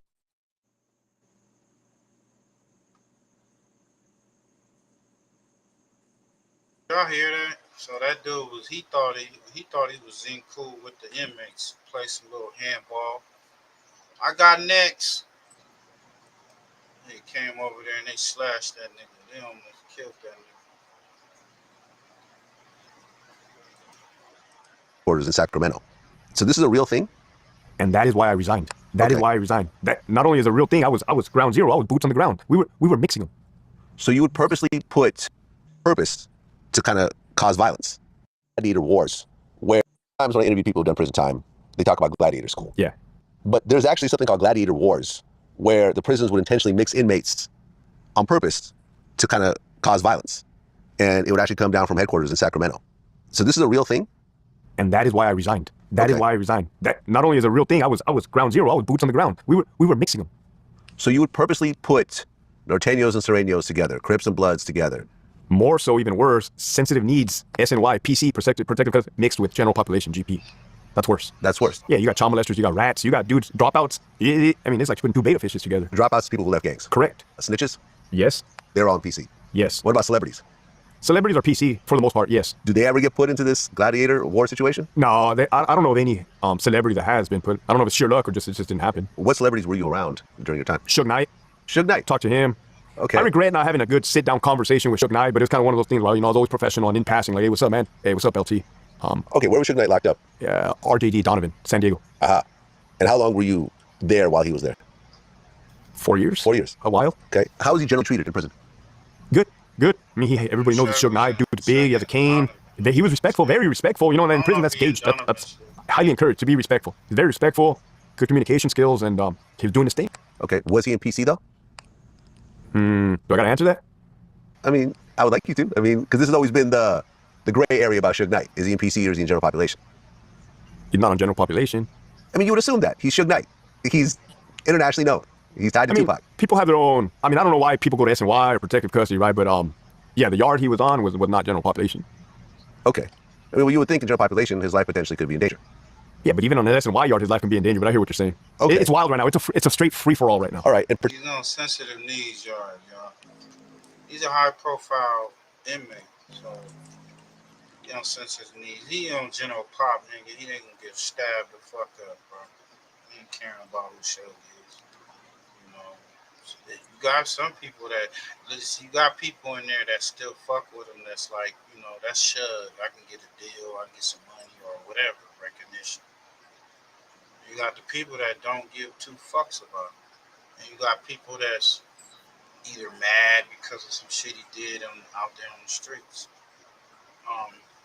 He's definitely not on general pop. But like this man saying that, I mean, they mixing them up anyway. I heard Blueface was on, I don't know if he was on general pop, but he was on SNY yard, sensitive needs, or 50-50 or something like that. So, I mean, shit. Hey, stay your ass out of motherfucking jail, y'all. Protective custody, was he around other celebrities or was it just general protective custody just means general, you know, protective period. So snitches, child molesters. So protective custody, let's look at that yard in particular. You got Suge Knight. He's a very famous individual. Correct. You got a former high-ranking Mexican mafia member on that yard. Who left? Who left? Who left? Okay. On that same yard, you got 2 buildings with the mentally unstable inmates. So it's giving you an idea of what type of environment it is. And then you got your random dropouts, snitches, sex offenders, rape or child molestation, L&L, under 14, former cops, former COs. That's what it looks like. Okay. So what would happen when the prison would put everyone in PC into general population? I was there. It's a bloodbath. It's a bloodbath. Not only is it a bloodbath because they are messing each other up bad, but I was armed with a 40 millimeter less lethal launcher, and that was me as a lieutenant. So the first time we mixed them, people ask, hey, Hector, why couldn't you stop them? Or why couldn't you say no, right? Why can't you say no that you're not going to mix them? It's because we were going through it. We didn't know what was transpiring yet. It was something new.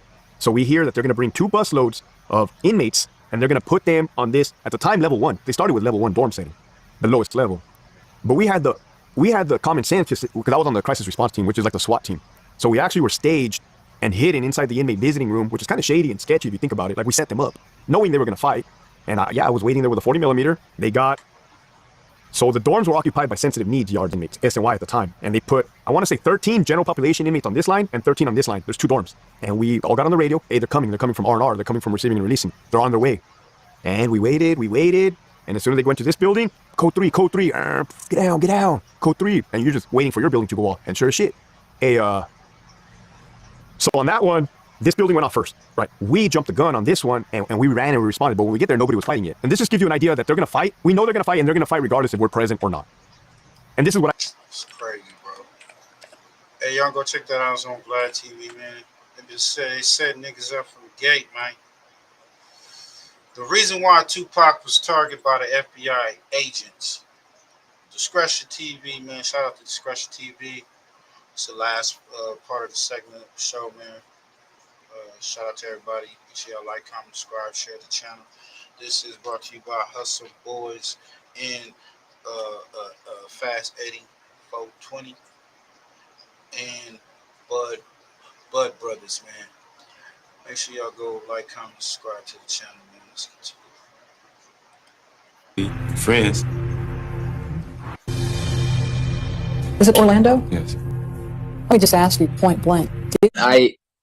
So Tupac's activism started at birth because his parents, his mother was Fannie Shakur, was a one-time leader of the Harlem Black Panthers, and his biological father was a New Jersey Black Panther, but he was raised most of his life or most of his childhood by Mutulu Shakur, who was a revered Black activist who just died recently within the last couple months.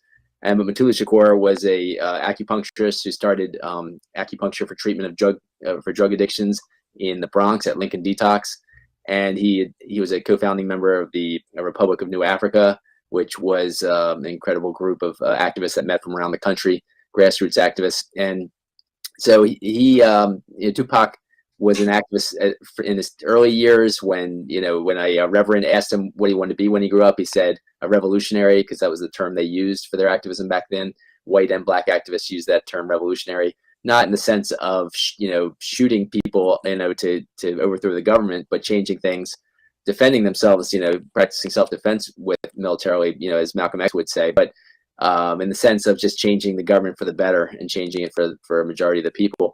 And so by the time he was 17 years old, he was elected the national chairman of the New African Panthers, which was a young adult group within the New African People's Organization, which was nationwide, and the New African Panthers were trying to duplicate the Black Panthers. And so Tupac was already a national Black activist leader before he became a well-known rapper. And so he, at this point in time, he's working with his father in prison, coming up with the Code of Thug Life, and really ultimately what their objective is to bring peace among these largest warring gangs, the Bloods and Crips, and to actually turn to activism, right? Yeah, and so that Thug Life movement probably got him misunderstood, but he was basically, the plan was, according to his longtime mentor, former Black Panther Watani Tayahimba, who was also his first business manager, he conveyed to me that him and Mutulu had developed this plan for him to pretend to be a gangster, a thug, in order to appeal to gangs and politicize them, because Tupac was really just an intellectual prodigy. He had rewritten Shakespeare in high school. and produced it, directed, and acted in the Shakespeare play that he rewrote. And so he was never really a member of a gang, but he was trying to appeal to these gang leaders to politicize them, to get them to call peace truces between each other and turn on to activism. And he was very successful at that, at spreading that gang peace truce movement first throughout Los Angeles, then throughout California, and then throughout the country, even to New York City. And so, and other gangs got involved in turning on to activism and stopping the drug dealing. And so the code of thug life was to decrease the amount of damage that gangs that remained drug dealing would do to their communities. And so, it's too bad he was misunderstood that way, but nonetheless, he had a lot of success with that movement. And for that, Mutulu was sent to the highest security prison in the country because of what a memo said from prisons, that he had undue influence over young black males throughout the country. And so, and so they sent him to this underground prison in Colorado for that work. And so Tupac was doing incredible activism, and he was first targeted by the FBI, but then because of that activism that stopped the drug dealing in large parts of the country, it really decreased it in a major way. He was targeted by the CIA because the CIA were the top drug traffickers in the country. So according to this guy, he's saying Tupac's early movement of, the revolution, remember Pac back in the day when he playing around with the underground and whatnot, was showing an impact on the country, getting people to stop, I guess, slowing down the sales of drugs. According to what he was saying, I don't believe that. Just keep let this nigga say what he said. Yeah, there's even audio of him speaking with the Latin Kings, right, where he's getting these all these drug dealers off the streets and turning them into activism. Yeah, he was because you got to think, where's these activists that Pac turned into, these ex-gang members that he turned into activists? I mean, where they go? I haven't heard him speaking to Latin Kings in that tape recording, but I heard him speak to Sonika Shakur, who was a former head of the Crips in Los Angeles. Oh, yeah. Yeah, right. So you might be thinking of that one, right? And so, he was talking to the former head of the Crips, one of the top Crips groups in Los Angeles, and they were, working on figuring out how they were going to get more community centers up, sports leagues going, and different things like that. And so, he was definitely doing great work like that. And Sonika Shakur had majorly converted into activism in prison and wrote a book called Monster, because his original name was Monster Cody Scott. And so he had written a really highly praised book from prison, Sonika Shakur, and then changed his name in deference to Tupac and Mutulu Shakur when he was in prison. Wow. Yeah. And so another thing that's really interesting that you point out is that you can see a lot of the same COINTELPRO tactics between the Black Panthers and the East Coast, the West Coast rap war, right?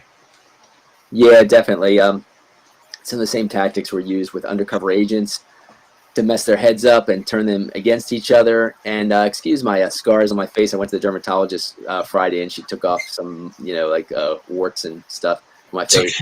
Yeah.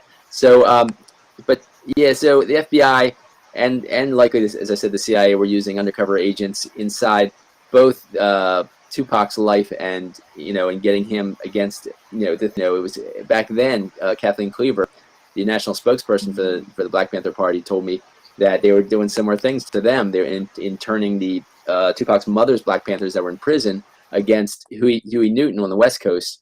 Fannie Shakur and her Black Panther 21 were in prison in New York, and on the West Coast was Huey Newton, who had been in prison for a while and then was out, but was being manipulated by a likely undercover agent. And so Elaine Brown was highly considered to be undercover agent. Other undercover agents around her.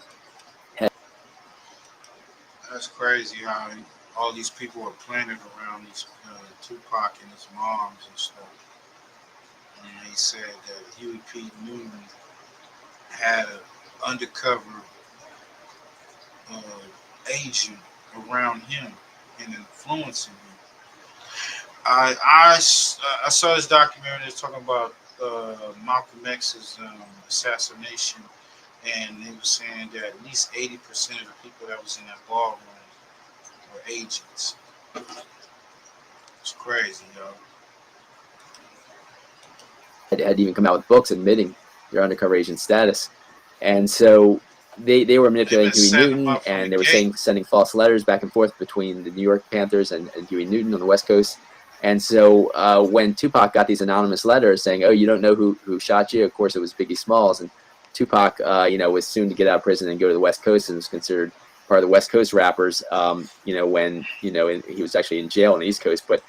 So he's saying Tupac was getting letters from people, or I guess folks that were really plants, saying that, yeah, Biggie's the one that shot you.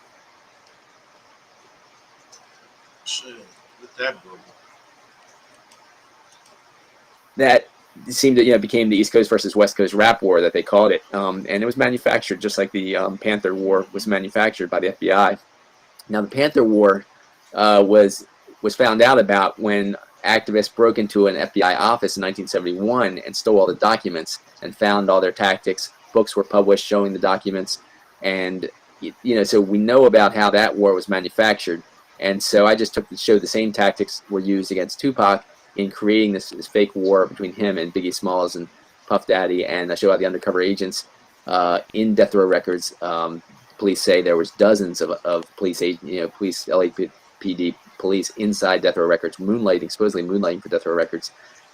Dozen of agents within the Death Row camp.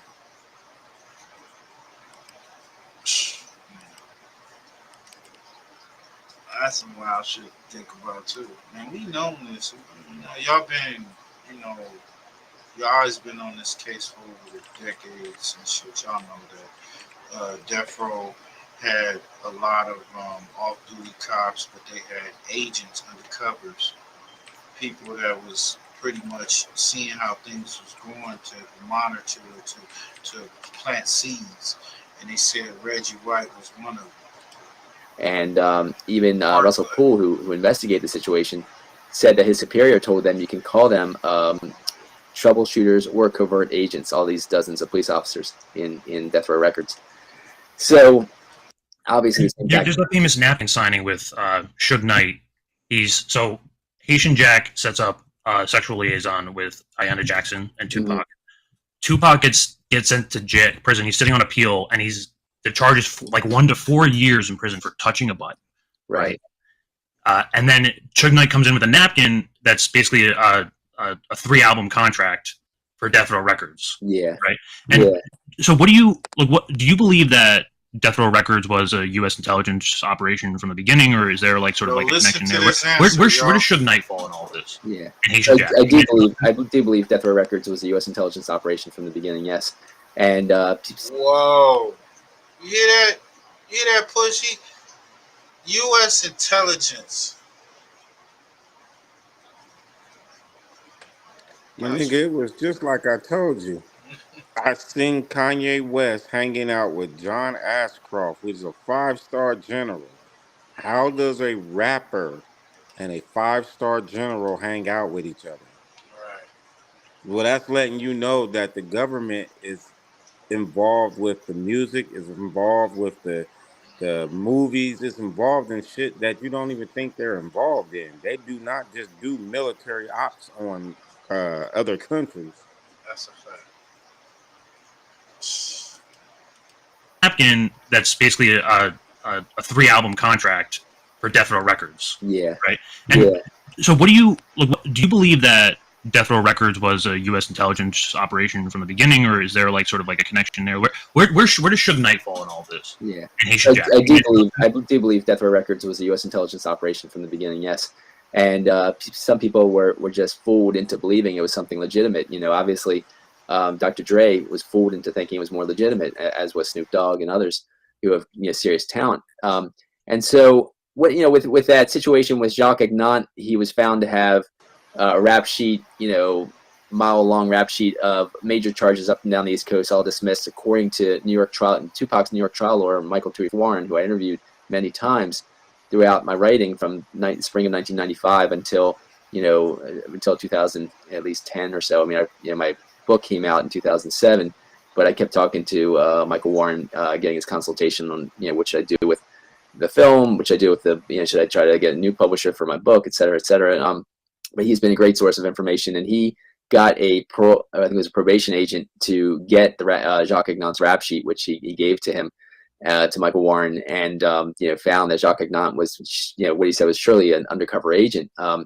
And so he all his cases, all these major charges up and down the East Coast were dismissed for Jacques Aignan.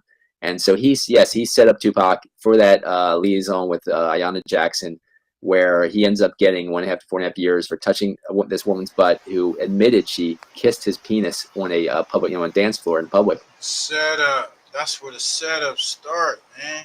He gonna get into the other times that they tried to set up Pac in, tried to assassinate him. And they had consensual sex that night.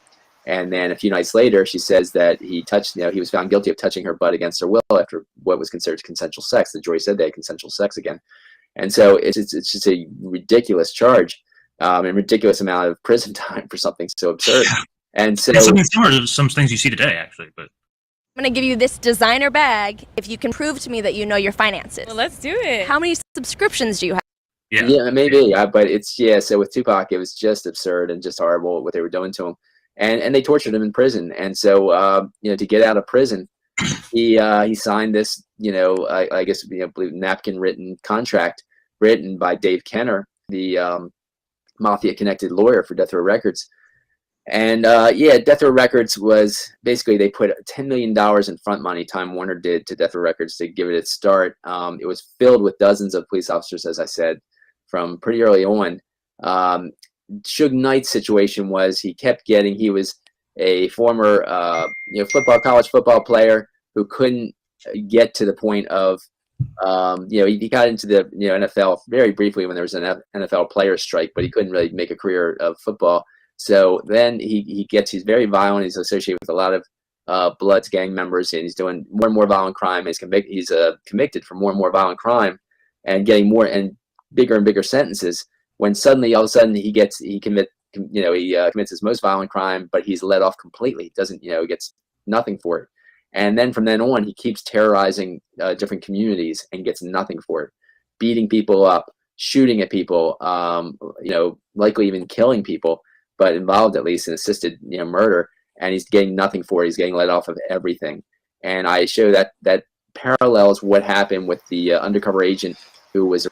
So he's accusing Suge for doing multiple crimes and getting off with no jail time, no serious jail time. Arrested and said, "Well, we'll let you off if you become an undercover agent to set up Fred Hampton, the leader of the Chicago Black Panthers." Well, this was he talks about Suge, but he was talking about the other agent. The agent that was that set up Fred Hampton and shit. To set up his murder. Okay, so with Suge Knight, it just shows he was basically a low-level undercover agent, low man on the totem pole. Dave Kenner was obviously someone higher on the totem pole. Yo, he's accusing Suge Knight of being an undercover low-level agent. This just came out. Shout out to Discretion TV. This is he's making, this is put Suge's life in danger too. It's crazy though. As was the head security officer for Death Row Records, Reggie Wright Jr. Because Reggie Wright Sr. was head. We know Pork Bud is definitely working with those boys. Gang division in Compton, California. And that was one of the first places of the Los Angeles gangs to end the Bloods versus Crips peace truce and get them warring again.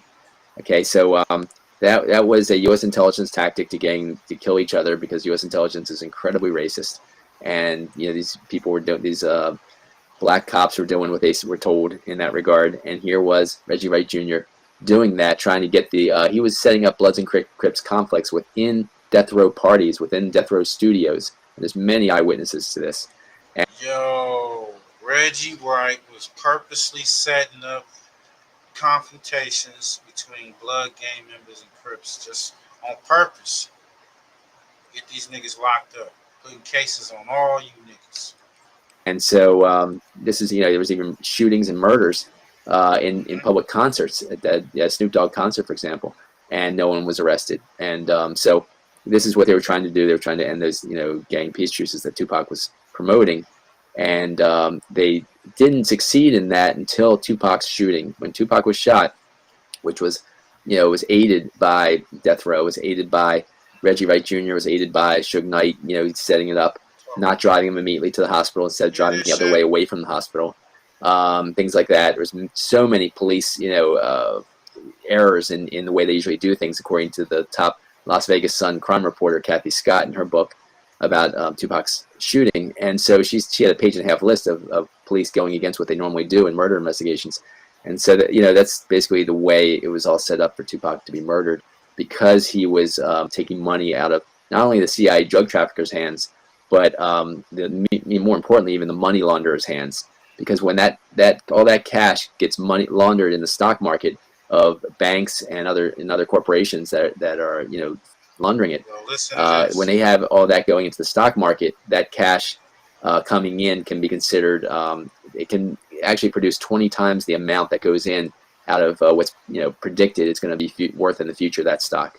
And so it's a major, what could be, say, $1 million in just some dealers making that kind of money. A group of drug dealers making $1 million in 1 year can turn into actually much more than that. We're talking 20 million or more. And when it's a 3,000 member of the Latin Kings that turned on to activism and stopped drug dealing, as some professors documented in a book produced by Columbia University, it ends up being billions and billions of dollars that are affected by this movement. Yeah, the stock market would literally collapse if you take out the drug money, right? According to Catherine Austin Fitts, who was a Wall Street insider and a former assistant secretary of housing under President Bush.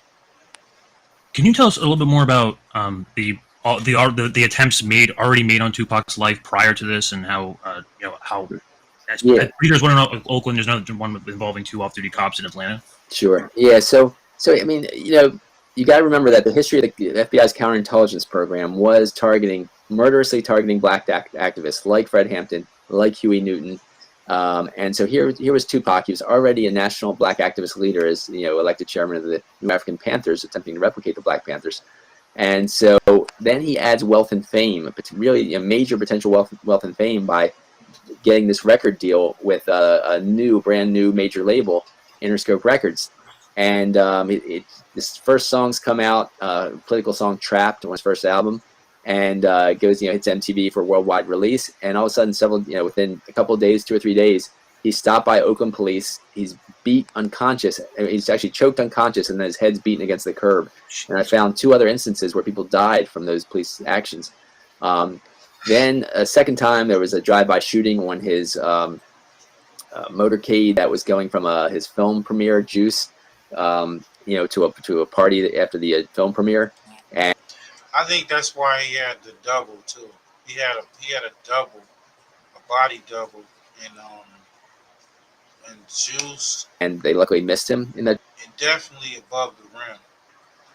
Omar Epps came out and spoke on that drive-by. And after that, a third instance was at the Marin Fest, when he was the invited 50th anniversary guest, for that event.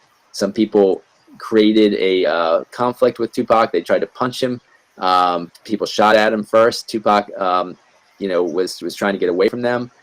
Tupac's stepbrother, Mopreme Shakur, merely grabbed a gun. He was playing security guard for Tupac at that event. He grabbed a gun, shot it straight in the air and had to run anyway. And the police found out somebody was hit by a stray bullet, but they found that it wasn't from Mopreme's gun. When he shot straight in the air, it was actually, must have been from the guns of the people that were shooting at Tupac and Mopreme. And then after that, Tupac was, as I reported, was set up with that situation with Ayanna Jackson, was framed in a sexual, thought that he might have raped Ayanna Jackson, or at least forced oral sex, forced her to give him oral sex. But the jury concluded that it was merely touching her butt against her will. And now, right after that, Tupac was at a concert, doing a concert in Atlanta, and so he had a group of cars coming from the Atlanta concert back to his hotel, and he stopped at a light, and right in front of him, some white police officers get into a fight with a black man. Not really a fight; they just start hitting a black man, really. And then they run over, according to eyewitnesses, both white and black, they run over to Tupac's car, smash the back window of his car with a gun, shoot at him. He rolls out the back, grabs a guard's gun behind him, and shoots back in self-defense. And so he was let off in court. Here was So they're saying that was staged, y'all. a black man shooting a white police officer in the deep south of Atlanta, and he's completely let off in court. The trial doesn't even go all the way through. Now that's really unusual, very unusual. And so part of the reason for that is I show all the evidence of is it was a botched assassination attempt, and you could say number 3 or 4 really by that point. But it was a botched. I'm gonna stop it at there, man. It's like 55 minutes. Come back next show. I'll play the other part of it. But shout out to Discretion TV. I'm gonna pull up the page. This is Pushy Push channel.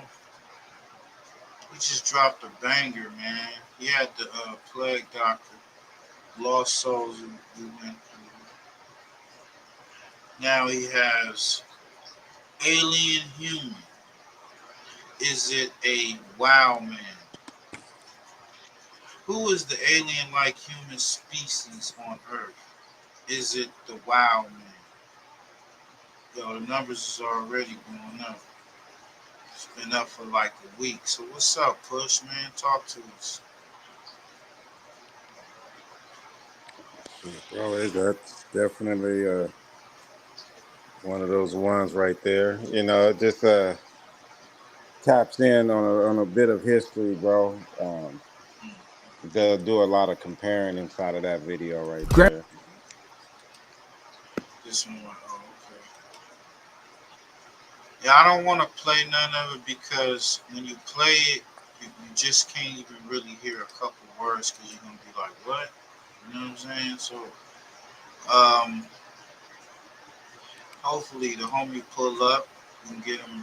We can go in and do a little session. And go into this video.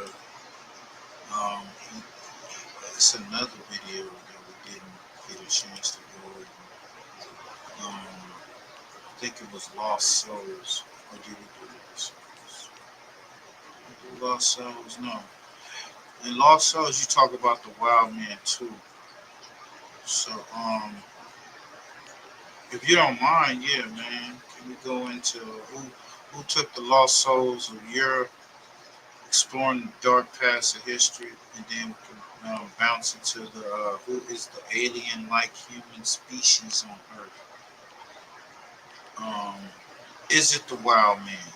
So hopefully we can get it going this Saturday, man. Make sure y'all like, comment, subscribe, put your notifications on, and pull up and show out with us, man. Appreciate everybody pulling up. Appreciate the homie, Brother Push for pulling up. Shout out to Big Nutter, Lil Larry, 50 State Mozzie, man.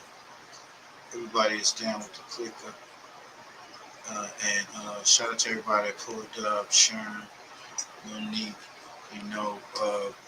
everybody that was in the chat, man. Salute to y'all. Make sure you go check out Dominic Keyway Conversations, man. We got this bitch. Peace.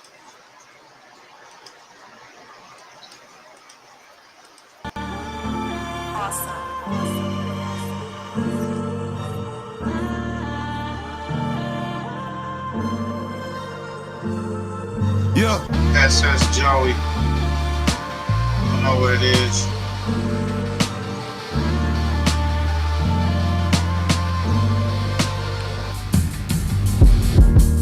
I just stay on and stay out the way. I just got some pounds and I got some yay. Real niggas around, you look out of place.